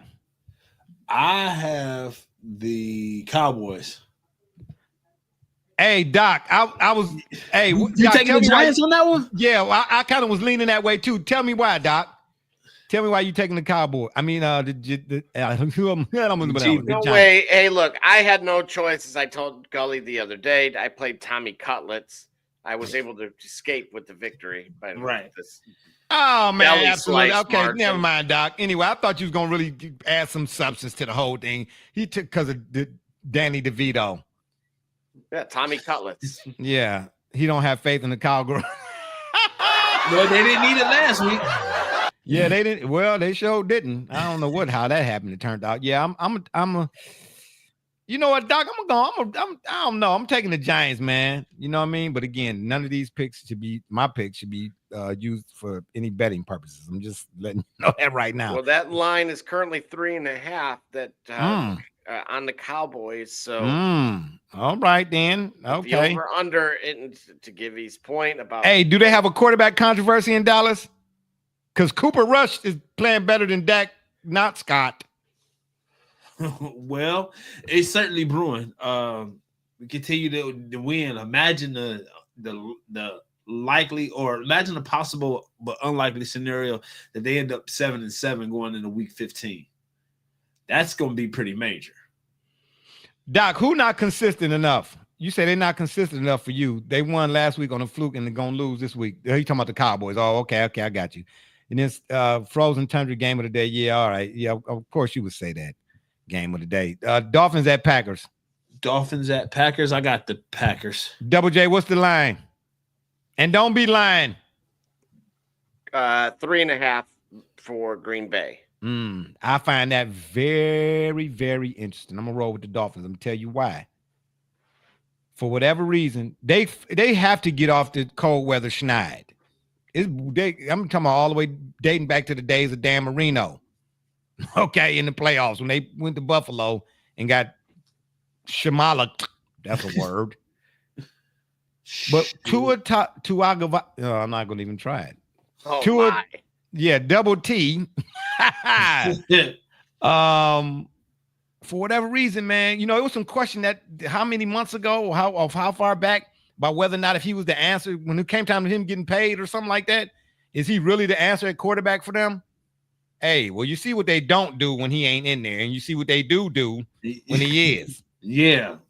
So emphasis on do. Hey. Well, I mean, Mike, really? I mean, right? Goodbye. Well, you said it, bro. Man, don't start nothing. Yeah, I'm. What's the over under Double J? Dolphins, Packers. Yeah, so this one, just for the record, Cowboys was 37.5. This is at 47.5. Whoa. They expect the Cheetah and the Waddle man to get loose, is what they're saying, huh? Yeah. Okay. Well, it's time for them to get off the snap. I'm rolling with the offense, baby. Then Friday, after everybody ate some turkey, you got the Raiders and the Chiefs. Do we really even need to talk about this one? Well, Gardner, any given Sunday, right? Yeah, right. Well, I don't know. Not in that case. I'm telling you now, man. As long as Patrick Mahomes is upright. Doc said, fans up. I can't root for another team in our division. Yeah, I'm with you on that. I'm with you on that. Oh, I forgot Doc. That's right. Doc is straight up Lions, baby. Doc is straight Lions. Yeah, I'm gonna take the Chiefs. How can you not? Didn't Patrick Mahomes didn't they bring somebody else over there? Didn't he get a new weapon? Well, DeAndre Hopkins came over. Oh, that's right. Yeah. Yeah. And that tree has bore fruit already. Yeah. But the Chiefs can get got though this year. Oh man, they undefeated. They Parcellian. You are what your record says you are. But the complexity of some of them games, man, I don't know. I think they could get got, bro. Who gonna get them? I don't know. Scroll for me, Double J. Let me get a scrolliation, baby. All right, here we go. Oh, y'all didn't say who you got. Chiefs. Well, I guess we all got the Chiefs, right? I think that's fair. Yeah. Chargers at the Falcons. Give me Harbaugh, man. Have they declared what's wrong with J.K. Dobbins yet? No, not to my knowledge. You all are telling people that when you all do the fantasy thing, right? Let folks know. Well, by then, yes, that's going to absolutely matter. Yeah, definitely check the injuries reports. Now, I don't know. The Falcons still, they got weapons, but I don't know, man. Sometimes they do, sometimes they don't. Look like world beaters, that is. They can't even stay in line with any given Sunday. I don't trust them. I trust the Chargers more than I do. And that was so Jim Harbaugh wearing the maize and blue uniforms the other day. Yeah, right. Anywho, yeah, I got the Chargers. Who y'all picking? Well, Chargers. Let's see. Line I got the Chargers over the Falcons in Atlanta. I got the Chargers bouncing back from Monday's game. Who you got, Double J? So once again, 47.5 is the over/under. Currently -1 for the Chargers. Ooh, imagine that. Yeah, give me the San Diego, Los Angeles Bolts, baby. Steelers at the Bengals. This is a division game. Doc say he taking the Chargers. Yeah, I am too, Doc. Steelers at the Bengals. Throw your records and all that stuff out the window. -3 for the home team Bengals. Yeah, they missing Joe Mixon. Yeah, I didn't recognize how it took to this. He another running back that's been devalued. Right. He ain't not in Houston. Yeah. No, he isn't. I was kind of mystified by him because I felt like in Cincinnati, I felt like he could have been greater, but he simply wasn't. And I didn't know if that was really due to him and maybe skill set or timing issue, but versus them not knowing, how to use him effectively. And Doc, go ahead. Yeah, Doc said he said Atlanta might shock people, but I got Jimmy walking away with the dub by 3. Who's Jimmy? Or am I just having an AARP moment? Maybe so. Double J, who you got? Who's Jimmy, Doc? Or is this so obvious that I shouldn't even be asking the question? Probably. Who you got, Double J? Who you got, Double J? Let's see. I'm going to go with I'll go Pittsburgh on that. Oh, Doc said we're taking Russell Wilson and the Steelers. I've got Pittsburgh winning that one as well with the Bengals at home, though. I think I might. I don't know, man. First mind say go with the Steelers, and I did. Maybe if I try to get cute and try to overanalyze, and I might. Don't pull a Staley now. Hang on, Gully. You're pointing out what we all obviously already know with the AFC North, but those games in Cincinnati. There's some wild stuff that goes on. I've just watched too many years where they call it the jungle for a reason, Double J. Yeah, so just us over here on the north side of town, they throw batteries. Sam Weiss had to come out one time, get on the microphone and say, "Hey, listen, stop throwing stuff on the field. This is not Cleveland. You are not in Cleveland." Oh, here, this guy right here. Now all of a sudden he want to weigh in. Doc, what's happening?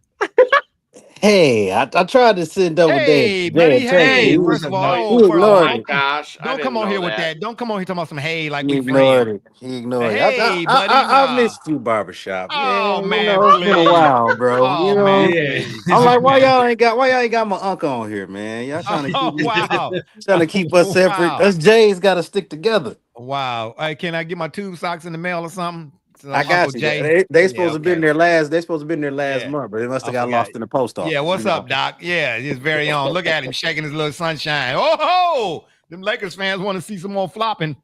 I'm ready for him to retire so we can get back to real Laker basketball. Don't say nothing else, Doc. Okay, what you gonna say, Doc?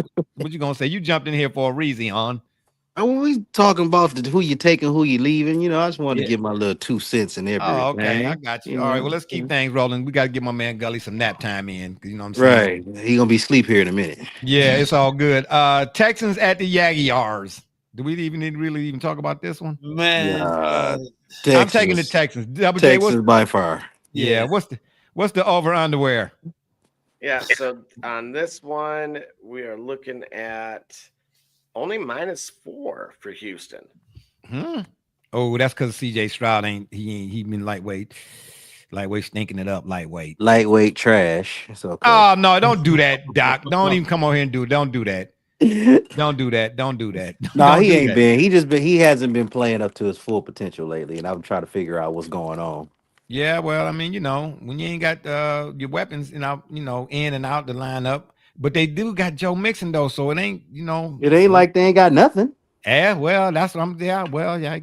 That's what I said. I'm trying to figure out what's going on. Like, you ain't like you losing a whole lot over there. So why you can't produce? Yeah, well, I can't get no argument from me on that one. Cardinals at the Vikings. Double J, what's the line? 3.5 for the Vikings. Over under set at 45. I don't know about that one. I'm taking the Vikings, but I don't that 3.5. Is that what you said? 3.5? Correct. So that's Marvin Harrison effect is what that is. Because Kyler Murray stunk up the joint last week. Yeah. Stunk it up. But when he hit Harrison like he's supposed to, Harrison come through. But he really uses Harrison, and I say that because I had him in fantasy, and Harrison don't score like that. He uses him, but not to his full potential. Like I know. He should use Harrison a lot more often. A lot than more, what he does. exactly. Yeah, exactly. But I'm taking the Vikings either way it go. I can't take the Vikings. They in our division, man. I can't. Well, it's all good, Doc. I mean, do what you. I need him. I think they're gonna win, but I'm rooting for the Cardinals so they can knock the Vikings down another game or two. Oh boy, here we go. Who y'all got? Who you got? Double J. Give me King Kyler. Whoa. Yeah, there you go. To go Yeah, into Minnesota and win. I My don't boy even, Big Murray. yeah, I don't even know I'm why. sticking with the Vikings at home. Yeah, I am too. Colts at the Patriots. Colts. Yeah, I don't even want to know the line on this one. This is ridiculous. Who the head coach? Yeah, never mind. Why does the over under be like 1? Yeah. I was. You know what? Yeah, just for its and giggles. I had to start Tommy Cullins because Drake May was my only other option last week, and so Dang, Double J. Dang, you might as well have Hey, Doc if at you was in my quarterback. league, I'd trade you Bo Nix. No, well, I had him and I dropped him, so let's not go goofy. down that road. Yeah, really. That was a Yeah, big for mistake, real. Why you do that? Hey, is nothing on the Big waiver mistake. wire? He was in the waiver wire. Yeah, last week was again by Mageddon, and we'll see that again next week. Tsunami of sort. What happens usually, what follows usually some kind of asteroid. So our line for this game though is 2.5 in favor of the Colts. Over under is 42.5. Basically, so it's a pick 'em. That's I what told asked. you about 1 point. Yeah. That's it. Yeah. I'll take the Colts. I'm pretty sure we all in agreement. The Colts on that one. Yeah, for sure. All right. Seahawks at the Jets. We believe in Geno. Yeah, because Sharon Rodgers. Sharon ain't getting it. Sharon Rodgers ain't getting it. No, Sharon done. Yeah, I'm taking the Seahawks too. Double J, give me the line. And -2 for the Seahawks. Over under is 42. Ooh. Yeah, we take it. Is that lower than what? Is that lower than the Patriots game? Yeah. It is. The Patriots game, he said, was like 44. Oh my gosh, it's 42.5. Yeah, it is lower. Yeah. Oh, that's awful. Yeah. Well, I'm rolling with the Seahawks. Gully, who you got? Yes, sir. Yeah, Seahawks, no question. Seahawks. All right, they on the road. They primed to really do something that I think create some separation in that division. I got the Seahawks over the Jets for sure. All right. Titans at the Commanders. I think this is where the Commanders get back on the right side of things. Yeah. Although Will Levis has been playing a little bit better lately. A little bit, but you're going to have to play a lot better than a little bit if you want to beat Jaden Daniels in the Washington. In Washington, yeah. Yeah, and they're in Washington. Like, if this was in Tennessee, then okay, I would agree with you, Will Levis. But they're on the road. And the Titans have shown they're not that great on the road, man. They're not. They're not. They can't finish road games. But that's another thing another reason why the NFL is, going to always be king in that watchability. Because any given Sunday has been played out in the last 3-4 weeks. Yeah. I'm just trying to say, pick a game. Yeah. It's going to be one of those trap games, though. No, you saying it is, Doc? It might be. I'm not sure, man. Like, I can't say the Tennessee Titans aren't gonna win if they come out playing and Tony Pollard gets going off like he did last week. Yeah, this might tip the scale in the Titans' favor. But right now, I got Washington by like no more than a touchdown. Yeah, I do too. But I'm taking. Like I said, it still might be a trap game. Tampa Bay at the Panthers. I'm going with the Bucks. Tampa Bay. What is Bryce Young about to do back there? I don't know, but do Baker deserve any credit? And if so, how much credit for what they doing over there? And he don't have what everybody else in the conversation got that wide out. He lost both of his boys. I believe he do give him credit because he got a rookie and Bucky Irving out there tearing it up. You got Rashard White. He Irving balling. You got Chris Evans and my man's Otten. Like Baker Mayfield is doing a thing. You seen last week he ran down the field to throw a block. And quarterbacks don't block. Yeah, I mean, he's blocking for his running back. He was looking to hit somebody. Wasn't he? Man, he took my man off his feet. I'm like, all right, Baker. You're trying to show he belongs in the league. Like I believe Baker deserves some kind of credit for that team's success. Hey, and I'm with you, Doc. In that NFC North over there, mm-hmm. Jordan Love gonna have a Brett Favre moment, throwing off that back foot, and it's gonna cost him. It's already been costing him. Mm-hmm. It sure enough has. Yeah, I'm rolling with Tampa Bay. WJ, what's the line? Line for the Tampa game is currently -5.5, and the over/under is 46.5. So again, they liked what Bryce did last week. That's Double J. That's way too high. That seems pretty high. 46.5, you said? Yeah. So again, remember here they hit that number. They hit the over against the Chiefs last week. I think that was 27-20 was the final. Yeah. So they're expecting. It looks like Bryce Young's kind of found a little bit of a groove with the group that he has. They really get. Well, and again, I don't think they're going to mix in any, Jonathan Brooks too much. It's still Chumbawamba. And Chuba. Then, of course, what we've seen with on Baker's end, it's just going to be, like to Doc's point, Bucky Irving. I expect them to get ahead and stay ahead and work him in. Hey, wait a minute. Hold up. Who is the linebacker I just read about who's been playing on a fractured ankle the last 4 or 5 weeks? Millie, your phone is in here. Thanks, Mrs. A. Thank you. No, that's not me. I thought I was muted. My bad. Oh. Is he playing for the Eagles? That's all it was, bro. Yeah, really, Doc. Who's the linebacker that's been playing on fractured ankle here these last couple of weeks? I just read it and can't even remember the player or the team. I thought you all would know. I mean, y'all know everything else because I don't know nothing. But anyway, I'm just mentioning that. That just came to mind because Fred Warner. Yes. Okay. That's 49ers, right? Yep. Okay. I said Eagles. My bad. Bill's about to destroy the 49ers. Who do they have? Is Purdy coming back this week? Hey, man, I just wanted to point out, if there's any truth to him actually doing that, okay, that's commendable. But wait till you hit 50, bro. Ask Grant Hill what it's like trying to, win one for the Gipper. I said that once jokingly that I would worry about my knee when I was 30, and I would have absolutely some choice words for that individual. Absolutely not. Once you turn 30, that check knee light come on. So yeah, bro. That's why I said 50. Service engine soon. Absolutely. Yeah, all right, sure. Rams at the Saints. Dang, man, Matthew Stafford, man. That's gonna be a good one. You think so? Yeah, because if Taysom Hill has a week like he had last week, they're gonna be in trouble. Yeah, but is there anything at stake in that one? The West, first of all. For the Rams, is something at stake. Oh yeah, I guess so. Yeah. Yeah. The Rams got to win out if they want to. Yeah. At least do a wild card spot. Okay, so Double J, hit me with the lines. Over under. Over under Rams is 2.5 right now for the Rams and 49.5.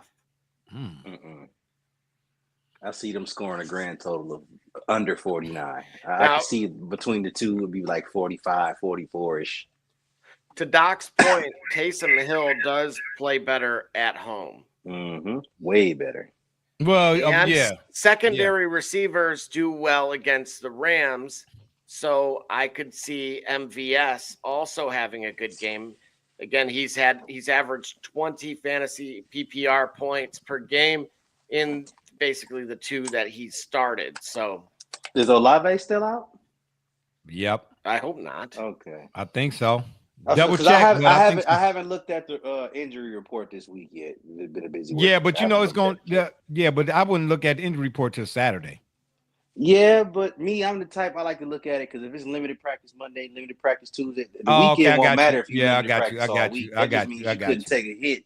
To the end of the week, but you got one day of full pads, and then Saturday is walkthrough, so you ain't really getting hit. So how prepared are you going to be for Sunday? That's why I look at it early. Yeah, I'm with you on that. I got you. Yeah, I'm taking the Rams though, no matter what. Either way it go, might be a good one, a close one, and all of that. But I just, it's gonna be a close one. But I got the Saints taking that one. Okay, Gully, you still with us? Who you got? If not, don't worry about it. Get your rest, man. I got the Rams. The Rams. He's over there wiping slob off. Hey, whatever the case, whatever you got to do to get it done. I appreciate him being here because I done been tired before, bro. You know what I'm saying? After flying all over the country. I mean, they making moves. You know what I'm saying? Meanwhile, the only move I'm making, never mind. I'm not going to say it's a family show. Oh, no. Double J, who you got? Yeah, we already heard about the fire in the furnace or whatever. Hey, I'm trying to tell you. Poking holes, right? Yeah. I'm poking holes in that. Whoa. Anyway. Whoa. I'm talking about in your argument, man. Yep, that's right. Yeah, anyway, that's what the name Eagles is, argument. Yes, contrary to what most people on here think, this right here is the game of the week. Eagles at the Ravens. Huge. Humongous. As much as I want the Eagles to lose, I think the Eagles gonna win this one. I don't know, bro. I want the Eagles to lose, man. I need the Eagles to lose. I need them to lose. Why you need them to lose, Doc? Because they're not even in the North. But it don't matter. They're in the NFC. If they lose, that gives my Lions a comfortable. Okay, you talking about you looking at overall? Yeah, yeah. Because the overall picture is what really matters. Yeah, we'll win the North, but it don't mean we got the first round bye week. So I need Philly to go ahead and lose, so we got a comfortable 2-game lead for the NFC. Well, period. So that betters our chances for the NFC for that bye week. Well, I don't think they're gonna lose, but I need them to lose. Well, I would say this: the Ravens win handily if they keep the same what they did last go round. Yeah, but that's just last go round. A few go rounds before that, they had Derrick Henry on the bench when it mattered. So long as they're not doing mistakes like that, yeah, they might win. But that's what I'm trying to tell you. There's no way in the world if you the Ravens coaching staff and you seen what you just saw this past 10 minutes and then don't keep doing that. But they did that before. They had a great week a few weeks ago, and then they sat Derrick Henry the last couple weeks, and then last week they let him have fun. So I don't know what their game plan is this week, but I know if the fourth quarter hits and Derrick Henry's on the bench, the Ravens lose that game. All right. And then their secondary is susceptible. It is. So Saquon get to that third level, it's a wrap. You know, he's gonna have about 412,000 yards rushing in that game. And but I tell you what, secondary is suspect. Their secondary is suspect. And man's Roquan Smith, like he's hurt again. Like well, don't say that, Doc. Like, I mean, they are. They are playing football, bro. You saying I'm just saying this ain't badminton. They're not. I'm just saying the NBA, bro. I'm just saying he's very injury prone. I get it. Football comes along with it, but one of your best defenders is very injury prone. And they need Roquan Smith this game. Bruh, first of all, what position does he play? Roquan Smith is their corner safety. I thought he was middle linebacker. I thought he was corner safety. Nah, I think he's middle linebacker. Second of all, there's a trauma associated with football, man, that is only found in boxing and professional bull riding and maybe race car driving. Okay? So when you say a guy's injury prone, how do we do that without considering the nature of the man's occupation? Because they put so many rules in play to where you can only hit a certain way or you can only do like, why are you always hurt? Yeah, Look but at James guess what? Houston, No. the Lions let him go because why? He's always hurt. He's too Well, I can't say that. All I know is even with despite the rule changes, there's still a trauma associated with NFL football, unlike any other. I get that, but you have players who can endure the hits and the pain, and you have those who are hurt Not every necessarily. other game. Hey, listen, when I say not necessarily, I mean ask any one of them guys, bro. They all be sore now. I know, but it's those who, like you said, they all sore, but it's some of those who ain't never sore. They just hurt. There is no sore. It's either you hurt or you healthy. Okay. That's what I mean. Like, yeah, injuries are associated with football, but some players their bodies can take. Bro, I just watched through it. Okay, but see, that's a testament to them and the human body in and of itself. But after I watched what happened to Chris Godwin, it's hard for me to say about any NFL player that he injury prone. I'm sorry. Because on any given play, bro, whether they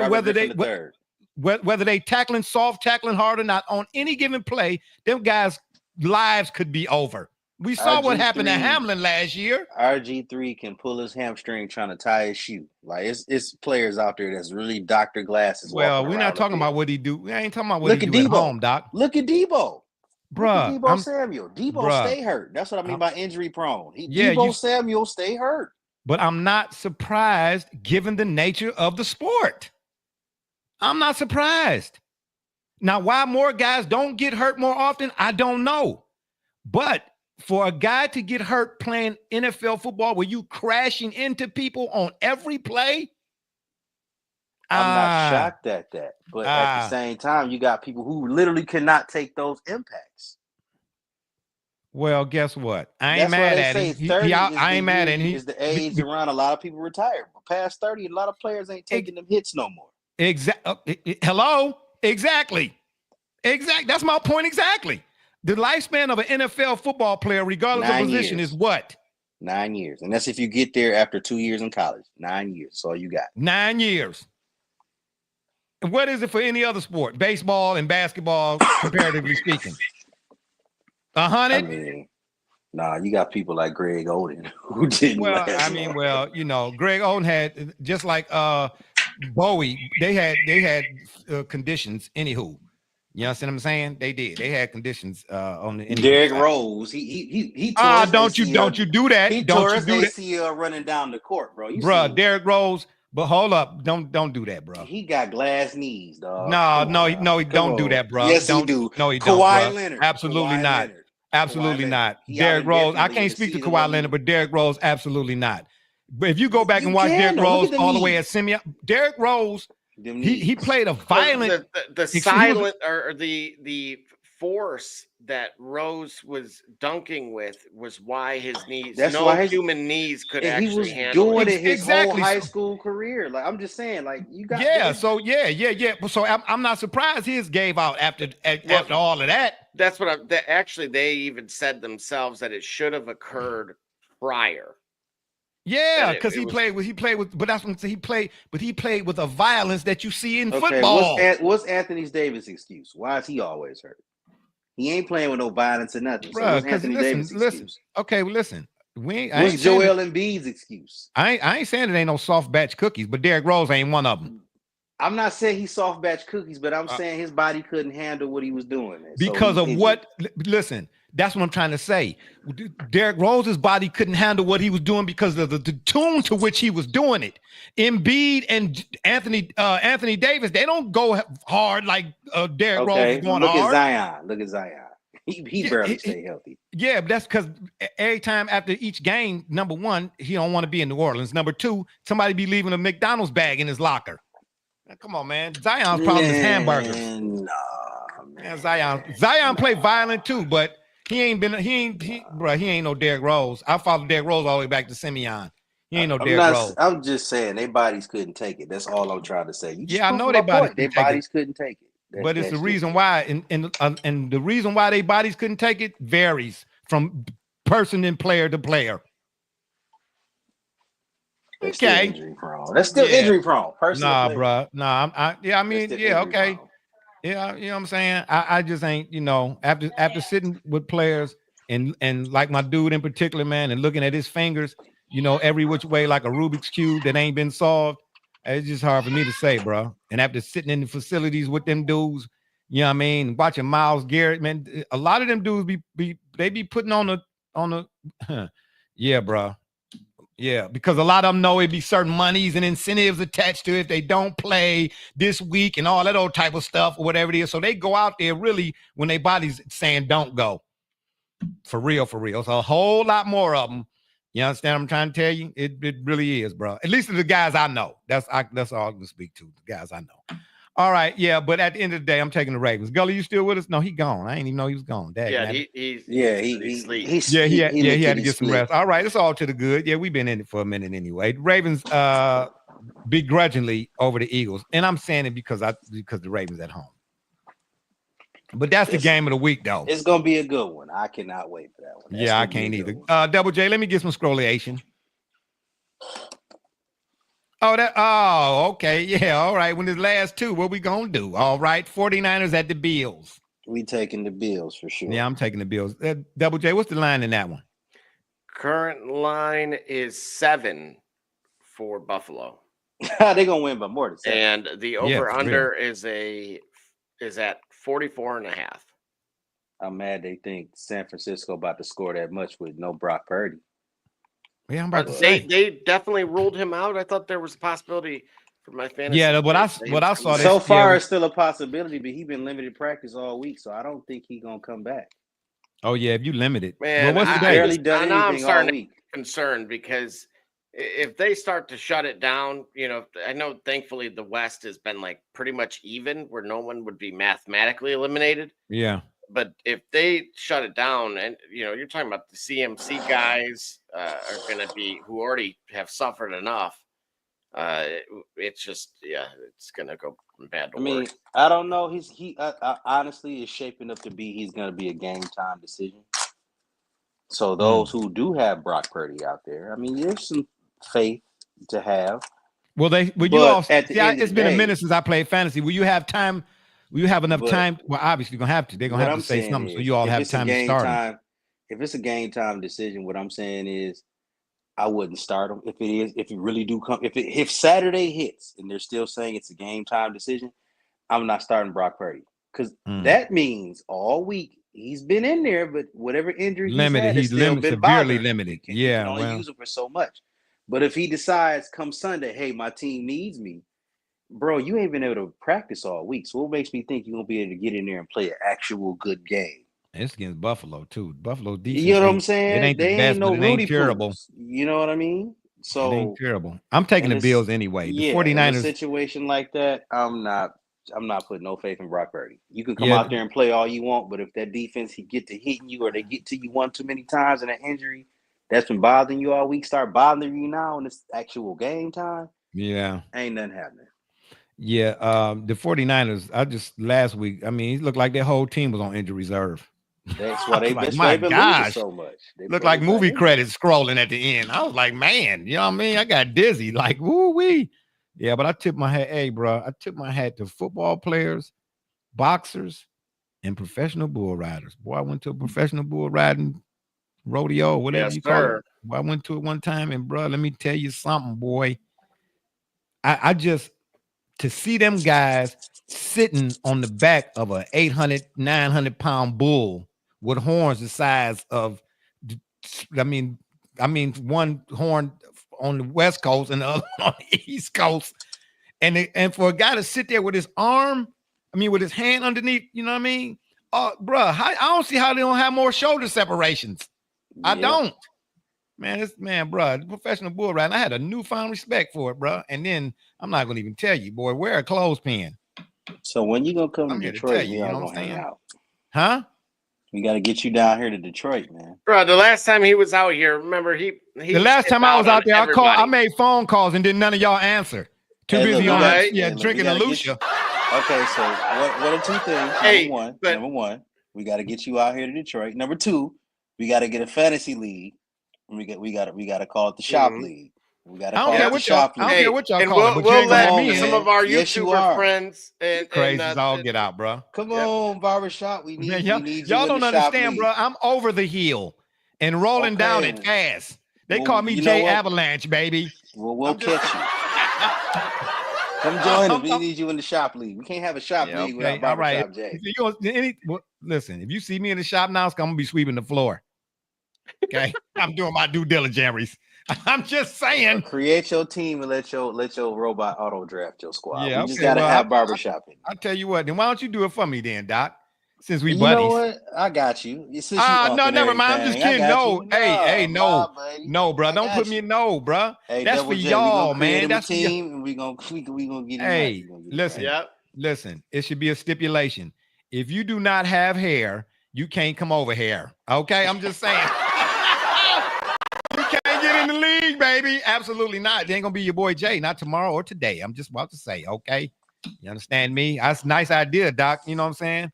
That's what Doc. You remind me of the Wright brothers. You know what I'm saying? You envision. I can see your vision. You know what I mean? And one day planes will be flying in the sky, and then look what happened. I can see where you're going with that, but guess what? I ain't going with you. I ain't gonna be your boy. You know what I'm saying? We gonna get this shop league going. Well, do what you got to do. Do what you got to do. But guess what? The best seat in the house is at the house for me. We'll sit back and watch the shop league, man. I know you watch it after dark. Hey, I got a remote control. I got an RC. You understand me? We got to get it done. Hey, my days it was done. My days is done, bro. I'm not going to no more stadiums. Municipal was more than enough for me. The dog pound, the original. All right. Yeah, anywho, let's move on for another story or another day. And last but not least, are they gonna flex this game, Browns and Broncos? They said they might, but I'm not sure if they really are. Why wouldn't you? It's December 2nd. Why would they? Why not? Do y'all really want to see that? I mean, I do. I'm a fan of Jameson Winston. I like him. Oh, here we go. No wonder. I want to watch him play. I love Jameson. I love. All right, and let the choir say amen. I want to see him beat the Broncos, like, because that's somebody they actually forgot about. Like, they put him on team after team, backup after backup. Like, he was at Florida State. He was a great football player when he first got to the league. He was great. He was just blind. So was Jamarcus Russell at LSU. I'm trying to figure out where you're going with this. The difference is Jameis Winston actually put in the work. He got surgery on his eyes. Now he sees 20/20. He ain't throwing as many interceptions, and he's. Have you throwing as many? Hey, listen. Until you tell me he ain't throwing any, I don't want to hear about how many, not many. Rare, but that's rare. Oh man, please, he got surgery. What did it correct? Because hey, listen, I get it. I get it. You want to see Jameis win, and I want to see him do good, man. I don't want to see him do bad, but I'm not gonna lie about him. I'm not saying he's the truth or nothing, but I still want to see him do good. Division rivals. Man, let's be real. Can we be real? Yes, the Browns came out the victors in that game, but let's be real, bro. Let's be real now. Let's be real. I take him over Watson. How are you going to debate that? I'm taking him over Watson. Wow. Okay. Whooped it. Wow. You can say that now. Wow. Hindsight is 40/80. I said that a long time ago. I ain't hear it. I ain't hear it. Well, show me the tape then. That ain't saying much. I take him over Watson. Yeah, that ain't saying much. Would. Yeah, okay. Yeah, well, I want to see him do good, coming from the guy that wanted Watson in Mahomes' system. Hey, listen. I listen. I said what I said at the time, and apparently it don't look like that. But at the time, remember now, Deshaun Watson was coming off of second to Rodgers in MVP the year she won the MVP. And Deshaun Watson was right under there. So I don't blame the Browns for saying, hey, let's kick the tires on that. I blame him because he hadn't played a game in I don't know how long. And we just give this big old contract even though you've been sitting on the bench. Well, that was a mistake. Well, I don't know. I mean, I'm off. I said that when they said fully guaranteed. I'm like, I'm happy he's getting his money, but at the end of the day, the Browns made a mistake. I'm off any player getting paid. I don't care how much it is compared to what owners do and whatnot. But you got to produce. Why I'm not saying that you don't have to produce. I'm just talking about getting paid, period. Oh, yeah. Okay, because get your ducats. An NFL team for owner is a toy. Y'all seen the movie with Richard Pryor, Jackie Gleason? If you haven't, go look it up. I'm just saying. But yeah, I mean, at the end of the day, I mean, yeah, okay, well, you take Jameis Winston. You know what I'm trying to say? Good luck with that. Okay. You're gonna have your fingers crossed. Because he'll give it. What happened? He better than Bo Nix. No, I said Jameis over Bo Nix in this game right here. Oh, okay. Well, I mean, that ain't saying that's like for a minute I thought you were trying to say like Jameis over Peyton Manning or Tom Brady or something like that. Or something. Oh, okay. I'm just saying, Bo Nix. I would never. Yeah, okay. He ain't. Would you take Jameis Winston over Jaden Daniels if they was in the game? No? Oh, imagine that. We've been a little bit longer. Well, I'm sorry. What'd you say there? You said Jameis Winston over who? If the Browns are playing the Commanders, would you take Jameis Winston over Jaden Daniels? Oh no, I'm taking Jaden Daniels. Oh, okay, I got you. All right, so Double J. I still want him to do good, but I ain't say I want him to do bad. I'm just, I'm just pointing out some things. That's all. Just pointing out some things. Me. Yeah. He's no Jaden Daniels. You can't put Jameis Winston in that Commander system. Okay, all right. You can't even put him in Florida State system right now. I'm just saying. Nah, Double J. What's the line? Help. Yeah, they need a whole lot of help. Kemosabe. What's the line on this one, Double J? So we can get out of here. Currently 5.5 for Denver and 41.5 for the total. So wait a minute. Famous Jameis ain't gonna put up 400? No, they putting faith in Bo Nix. And the Denver defense, Sean Payton's defense. Yeah, that defense is lackluster. That's why I'm about to say. That's why he Doc, that's why he scored all game, and then the defense give up all touchdowns all game. Yeah, absolutely. Hey, but you didn't peep that though, Doc. You see, he said that and then jumped off the camera right quick. Of course, because he knew he was about throw to some clickbait out there. He know he's about to eat him up. Yeah, he knew it was coming. Yeah, that was ridiculous. All right, yeah, those are our picks for Week 13 in the NFL slate of games. At the end of the day, just hope y'all have a good gobble tomorrow. You understand me? I'm gonna go ahead and slice up some of these sweet potato pies. You know what I'm saying? I'll let y'all know how it went down. In other words, you know what I mean? And on that note, I'll leave you with this quote. A friend cannot be considered a friend until he is tested in 3 occasions. in time of need, behind your back, and after your death. Let me read that again.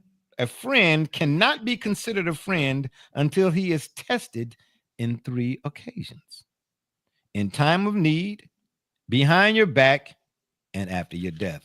Imagine that. It's been fun, but we got to run. Don't forget to check us out every Wednesday at 9 on the PM side, and make sure y'all tune in Saturday at whatever time they decide to stop drinking the Lucia and whatnot for the fantasy, after dark, or shop report after dark fantasy. Yeah. With Stardom and Cinemas and whatnot. I'm pretty sure my man Doc will be present for all Come of get that. your picks. Come get That's your right. picks. Oh boy. Oh yeah. Get your kicks on Route 66. Yes, Oh, right. sir. Really, Double J. Now you want to? Oh man, stop it.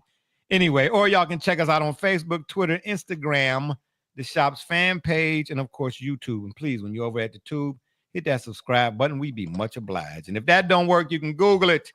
For my mans or for my dudes, Be Rich, Double J, D Gully, Doc, and all those who follow and support us, we say thank you. I'm Barbershop J.